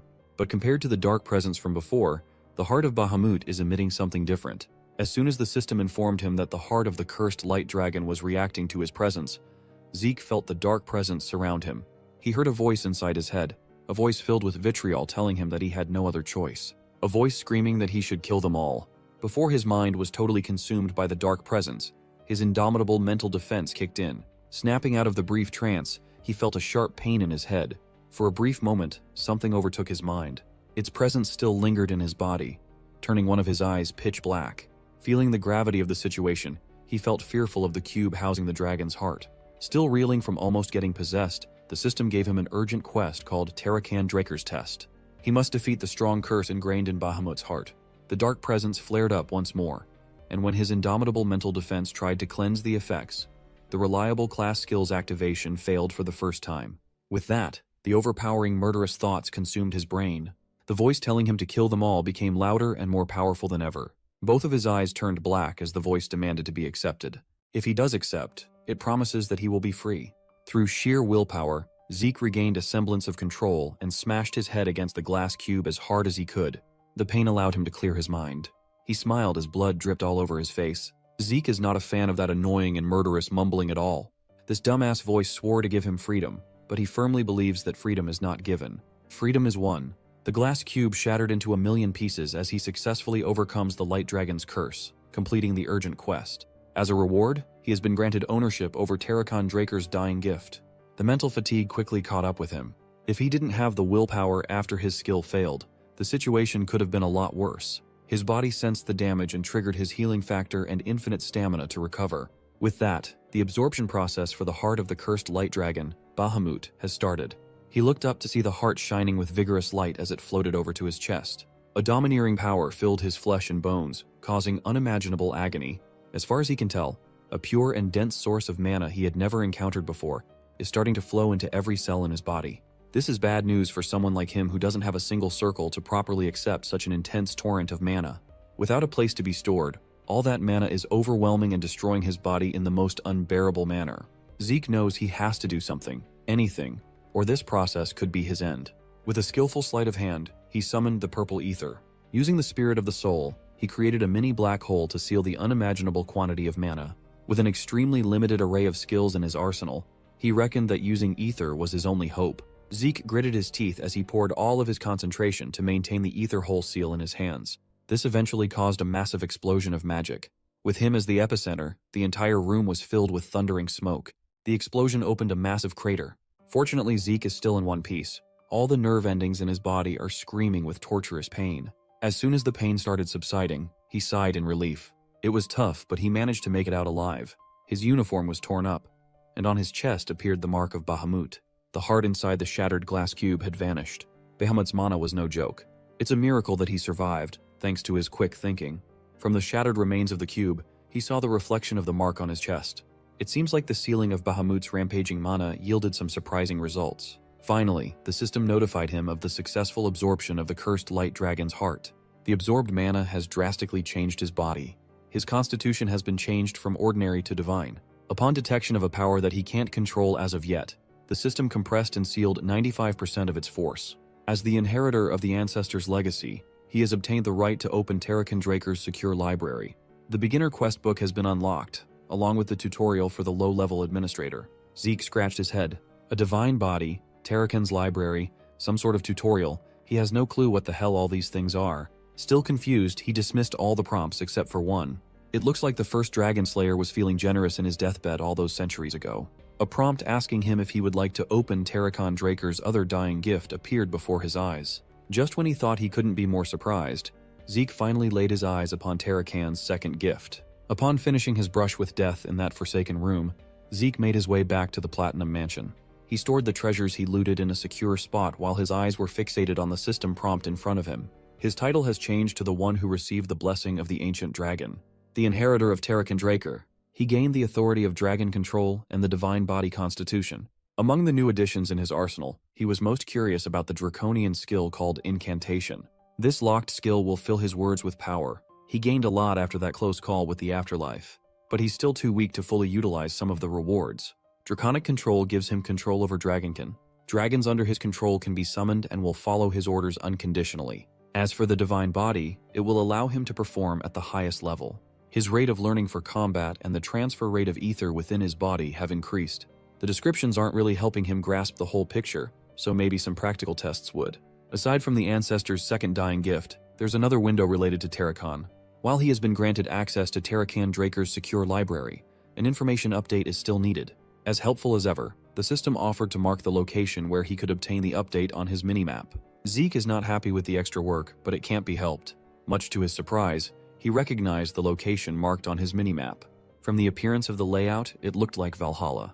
You see, Valhalla is the most prestigious knight training institution out there. Individuals other than administrators are unable to view, let alone enter that area. As he is right now, even Zeke would have trouble entering such a place. To make matters worse, he wasn't even planning on joining the institution in this life. But if something related to Terracon's dying gift can be found there, it might be worth adjusting his plans. It seems like fate is pushing him to keep being a part of this damned family.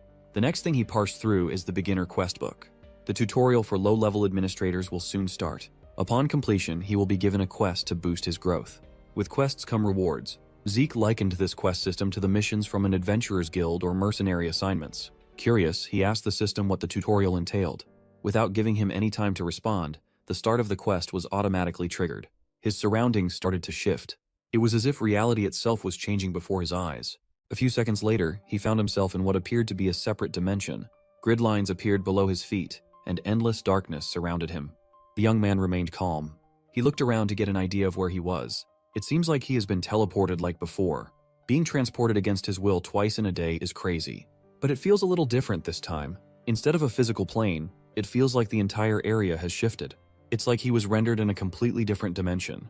Without warning, he felt a hostile presence charging from behind.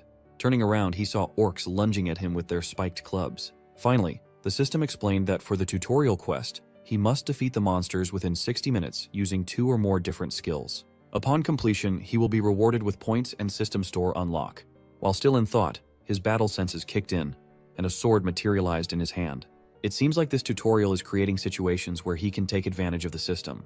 It would have been nice if he had this feature before. As 3 orcs swung at him from 3 different angles, Zeke vanished in an instant.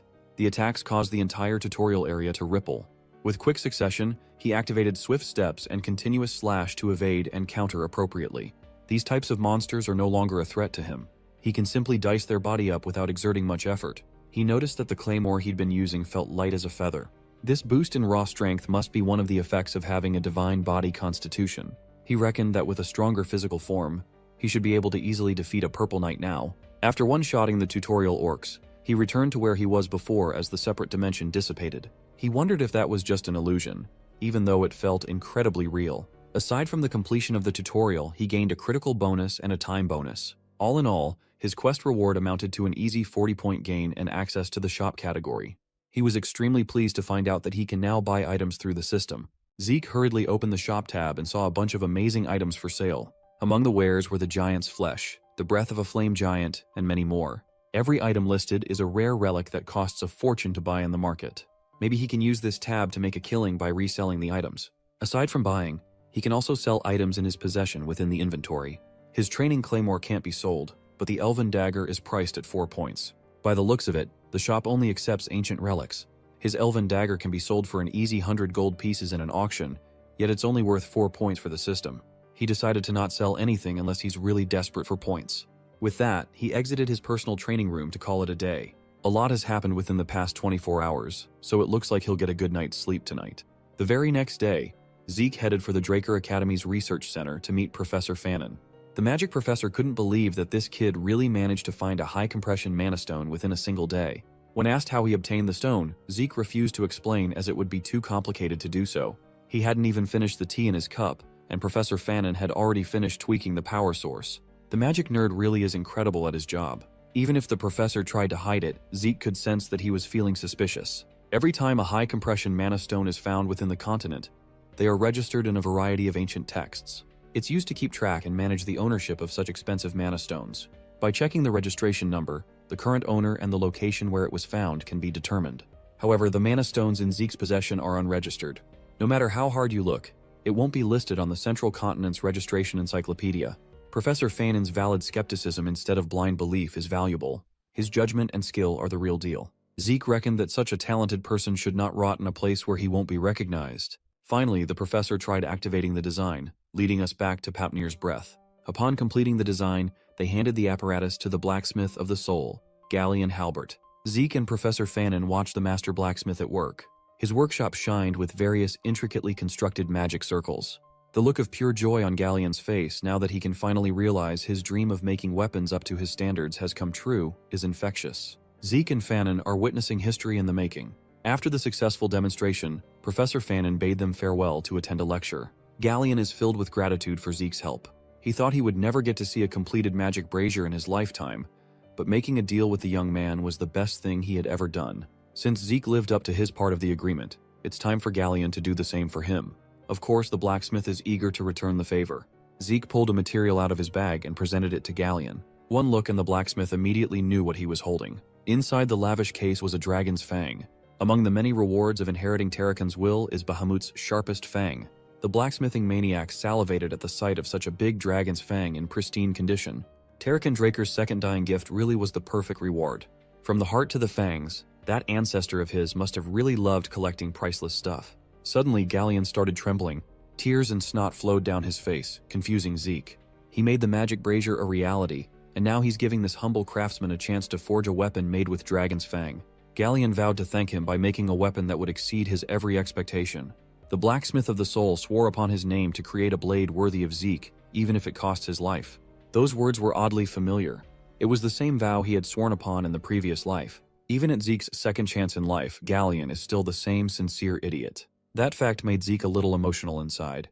Exiting Papnir's breath and leaving the crafting to the expert, Zeke looked forward to what blade Gallion would forge for him. With the best blacksmith in the continent cooking, he'll surely get something out of this world. After the trip at the forge, Zeke headed straight to his room in the Platinum Mansion. He went through a lot just to secure a weapon, and now he can finally chill. It had been a week since his duel with Duke when he received the note saying he should swing by again for round 2. Just as he was thinking that the unhinged gardener would inevitably do something sooner or later, he felt a familiar presence sneak into his room. Standing behind him was Duke Draker, and he looked pissed that Zeke did not take up his invitation. The eccentric knight looked at him with rage, asking for an explanation while emanating blatant bloodlust. By the looks of it, he really wants to kill Zeke right now. Deciding to play with the old knight's emotions, he insisted that he had no intentions of challenging him again.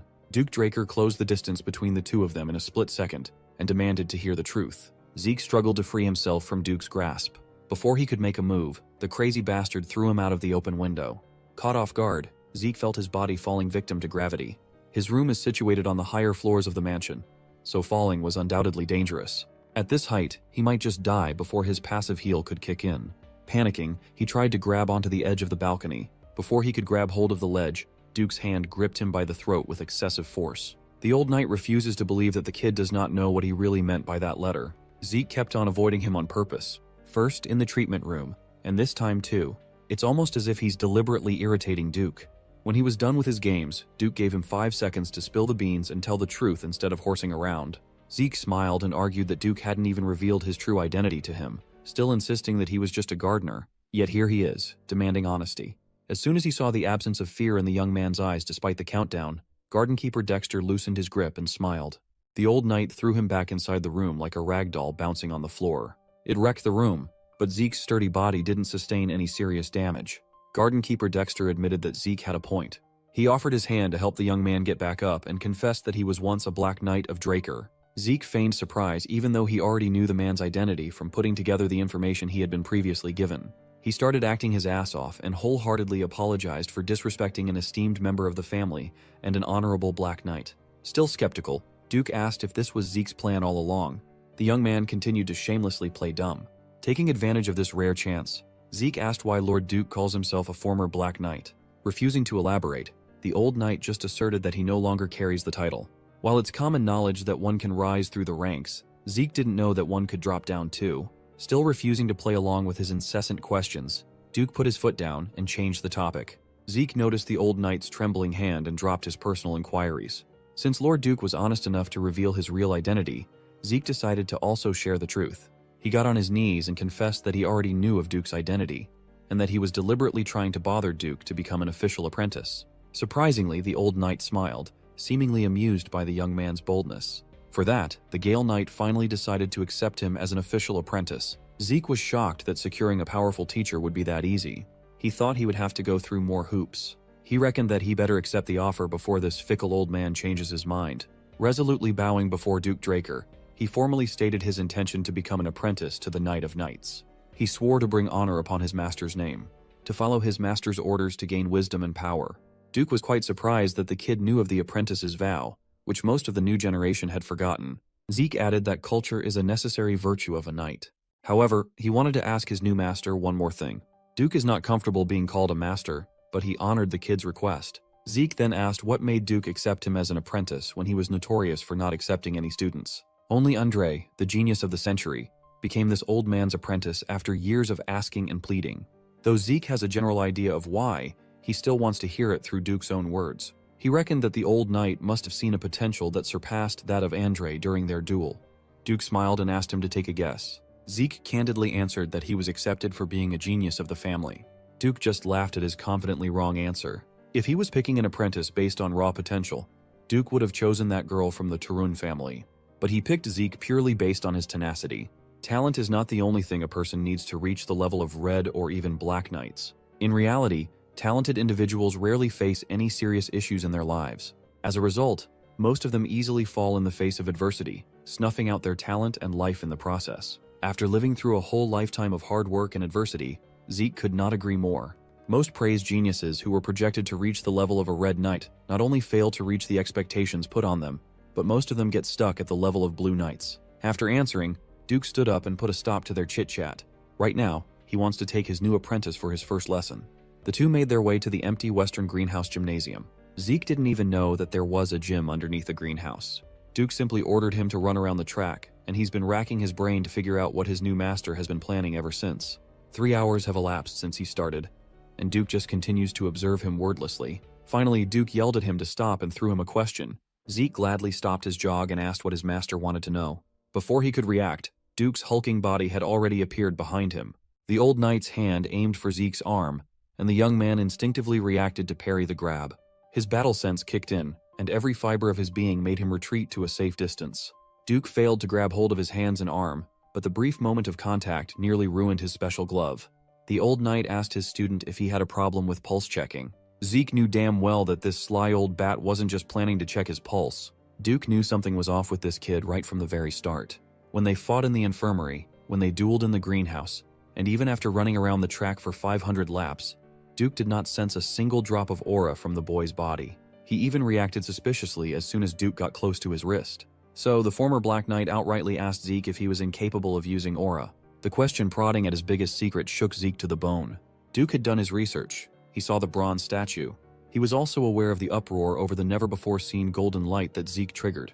If he was wrong in his assumption, then he demanded that Zeke let him examine his pulse. He looked his master in the eye and did not see malicious suspicion, just simple and raw curiosity. Despite the serious scandal that might erupt at the news of a Draker who can't use aura, it seems like Duke's curiosity comes first. Zeke is lucky that Duke is an eccentric bastard. He's still banking on getting his hands on his blade gram to avoid any suspicions about his aura. This is a wake-up call, and he must be more cautious until then. He steeled his resolve. There's no need for him spin lies. Unlike his past life, where he was the first failed awakener in his family, things are different now. Zeke carefully removed the special gloves, stripping the symbol of a pure-blood awakener. He demonstrated his mana reflection, proof that his pure-blooded nature is legitimate. But for unknown reasons, he just can't use aura. Zeke is hoping that sharing truths will cover up his other lies. Still, he apologized to Duke. If it's discovered that a Draker cannot use aura, he's afraid that he'll be chased out of the family. Bro can make himself cry on command and look like a scared little puppy. Give this man an award. Zeke then offered his pulse to be examined, and Duke went ahead and carefully spread his aura inside his apprentice's body. Seeing Zeke cry and look frightened, Duke reckoned that a child is still a child even if this child is holding malak unbefitting of his age. Just as he expected, not a single drop of aura can be detected in the boy's entire body, despite awakening successfully. Duke was stumped. He racked his brain for an answer that wouldn't come. Zeke already expected skepticism even after the pulse examination. That's how absolute the results of the blessing rite are for a Draker. Even if it's true that he cannot awaken to aura, Duke will undoubtedly find a reason to explain the phenomenon, to rationalize, and to deny the evidence in front of him. The old knight labeled him an irregular. Of course, that's his conclusion. People who are not aware of the concept of classes tend to think that way. Still, he played along and asked Duke what an irregular is. His master explained that it refers to people with anomalous abilities. For example, some people have the ability to use aura and mana together. There are also irrational abilities, such as peering into the future. As such, irregulars are not treated very well at all, so it would be better if they kept this secret between master and apprentice. As for his irregular ability, Duke posited that it's his insane stamina and recovery. However, like the damage, healing from an internal would take time. However, that immutable concept does not apply to Zeke. He recovered from serious damages almost instantly before. Duke reckoned that such a fast recovery must have consumed an unspeakable amount of energy. That energy is aura. The old knight hypothesized that because Zeke's aura is being constantly consumed in exchange for stamina and regeneration, there's barely any left to sense and use. Zeke was surprised that this old man churned out a plausible explanation. Keeping up the act, he innocently asked if he would never be able to use aura, afraid that he'd fail to meet his master's expectations. Duke just laughed at such a sentiment and told him not to worry. That's because his Gale Arts is a special and potent art that does not use aura at all. He elaborated that a special art is a special technique personally developed by a knight after reaching the peak. Normally, it's an application or specialization of dragon-slaying arts, thus requiring proper use of aura. But as Gale Arts place paramount importance in training the body, Duke wanted to give his students a demonstration, so he asked Zeke to watch closely. Suddenly, the floor he was standing on cracked under the force of a simple jump. Zeke tried his best to keep track of Duke's insane speed. In a span of a few seconds, the Gale Knight roamed around the arena, and with how fast he was going, even his afterimages were invisible to the naked eye. He then casually landed back at the spot where he started. He didn't even break a sweat. When asked if he saw the movements, Zeke asked if it would be okay if he tried it himself. Taken aback, Duke asked the kid if he didn't want to see it again. The eccentric old man laughed and praised Zeke's confidence reminiscent of a black knight and allowed the kid to give it a go. Zeke stepped up and assumed the position. He visualized and replayed the movement that his master had demonstrated just now. His first step left a crater right on top of the black knight's footprint. After seeing the technique demonstrated once, he perfectly recreated Duke's movement pattern by following the prints. Now that he's directly mimicking his master's movements and trajectory, he's starting to see things he couldn't before. It's clear that these steps were taken as if he was sparring against someone.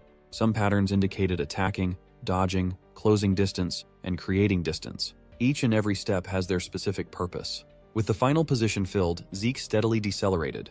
Duke could not believe his eyes. He knew that the kid was gifted a week ago, but he wasn't nearly this good. What the hell could have possibly happened in the span of a week for such a huge jump in potential? The difference is like heaven and earth. Duke had never seen anything like it. He had never encountered such a perfect prospect, but Zeke had to turn around and ruin it by acting arrogantly. If he could just keep that in check, he would be perfect. Duke playfully grabbed him in a headlock and teased him for crying his eyes out, then busting out a near-perfect replication of such a difficult technique. Time passed since Duke started training him. Today, Zeke can be seen in the academy dining hall. On his plate was a hodgepodge of meat, seafood, bread, and everything he could get his hands on. It's been a month since he became the Gale Knight's apprentice. With his continuous training, his appetite just keeps on increasing. Today, his lunch was interrupted by instructor Andre himself asking if he could spare some time to talk. Because he has a packed schedule, he asked Andre to just get on with what he wanted to talk about right here and right now. Andre had a simple question for him. He wanted to know how Zeke convinced Sir Dexter. Since Andre hasn't become Duke's official disciple yet at this point in time, the news that Zeke has been accepted as one likely made him a bit anxious. Continuing to stuff his face with food, Zeke answered that he didn't really do anything special, that Sir Dexter just picked him out on his own. Andre was obviously irritated by such an answer. Andre looked at him with unconcealed disgust and hatred. He jumped to the conclusion that Zeke was picked to be a disciple based on the sole merit that he's a pureblood awakener. Our boy did not like the sound of that allegation at all. He finished his meal and gave the genius of the century a stinging reality check. Zeke pointed out Andre's severe inferiority complex, which the instructor did not like at all. His arms started trembling out of anger. He referred to Zeke as a cadet, hoping to put him in place, but the young man is not done spitting his piece yet. He asked Andre if he believed that Sir Dexter was the type of man who would pick a disciple for such a simplistic reason. Zeke asserted that the fact that he was able to leverage his bloodline as a foundation to become a disciple is a testament to his own abilities. He then gave Andre some valuable advice. Instead of wasting his time patting his ego with that severe inferiority complex, perhaps he should put in some effort in order to be chosen too. As incensed as he was, Andre knew that there were some merits to the cadet's sobering words. Later that day, in the Western Greenhouse Arena, there were 3 people instead of the usual 2. Someone arrived before Zeke and Duke and is running around the track like his life depended on it. Zeke asks his master what's going on, but the Gale Knight is confused too. He doesn't know what got into instructor Andre, but he came begging him, saying he's fine with being a servant if it means he can stay by Duke's side to learn. The old knight jokingly agreed to take him in if he could run 300 laps without aura, which is how poor Andre ended up like this. Duke was surprised at Andre's newfound tenacity. Similarly, Zeke was pleasantly amazed to see that this guy wasn't just some self-righteous nerd. As it turns out, the genius of the century has quite the backbone on him. Every student of the academy has been summoned to show up and line up on the field. Today is a special day. It's the day of the Patriarch's visit. The strong strides of stallions rumbled outside the campus. A lavish carriage carrying the Draker family's insignia enters. The lookout hurriedly informed everyone of the Patriarch's arrival. The fat-ass dean of the academy, Howard Draker, tasked his men to get ready to receive their supreme leader. He waited in front of the gate, making sure that he was the first one that the VIP would see. As soon as the Patriarch got out of the carriage, Howard's pudgy face greeted him. With a deep bow, the dean paid his respects to the master of the Drakers. The knights followed suit, raising their blades and kneeling on their knees according to rank to demonstrate respect. The Patriarch arrived at precisely 12 noon, and the Academy's bell rang louder for today's rare occasion. Master Draker walked with unmatched aura and drip. His mere presence commanded obedience from everyone else. He held Howard's shoulder, towering over the dean, and praised him for his hard work. This absolute Giga Chad is Arthur Draker, 3rd Transcendent Household's leader, the Dragon Slayer Draker's patriarch. Howard proposed that they go inside right away given how harsh the sun is today, but Arthur prefers to move at his own pace. Some of the students near the gate caught a glimpse of the patriarch's silhouette near the gates and were awestruck. Finally, Arthur Draker stepped into the light, showing his face to the students of the academy. He addressed the young dragon slayers lined up before him, the hope and future of his clan. He urged them to train hard and train more for their development, which will be the family's development. Inspired by his encouraging words and domineering presence, the students committed his simple speech to their hearts and replied with their whole chests. As the sun beamed down brighter, Arthur turned around and ordered Howard to escort him in. Behind closed doors, Zeke was called to greet the leader of all knights, the guardian of the Dragon Slayer's name, and his father. Arthur laughed at his overly grand and old-fashioned greeting, a rare occurrence nowadays. After fetching 2 cups of tea, Arthur asked his son to have a seat. He heard that his son likes tea, so he prepared something rare, hoping it would be to Zeke's liking.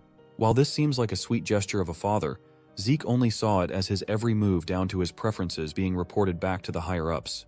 There is a saying that there may be things that the Emperor doesn't know, but there will never be anything that a Draker does not. Zeke can feel the truth of that saying right now. Arthur admitted that he called for Zeke after hearing that Duke took him in as a disciple. As expected, the Patriarch is not one to dilly-dally. He prefers getting straight to the point.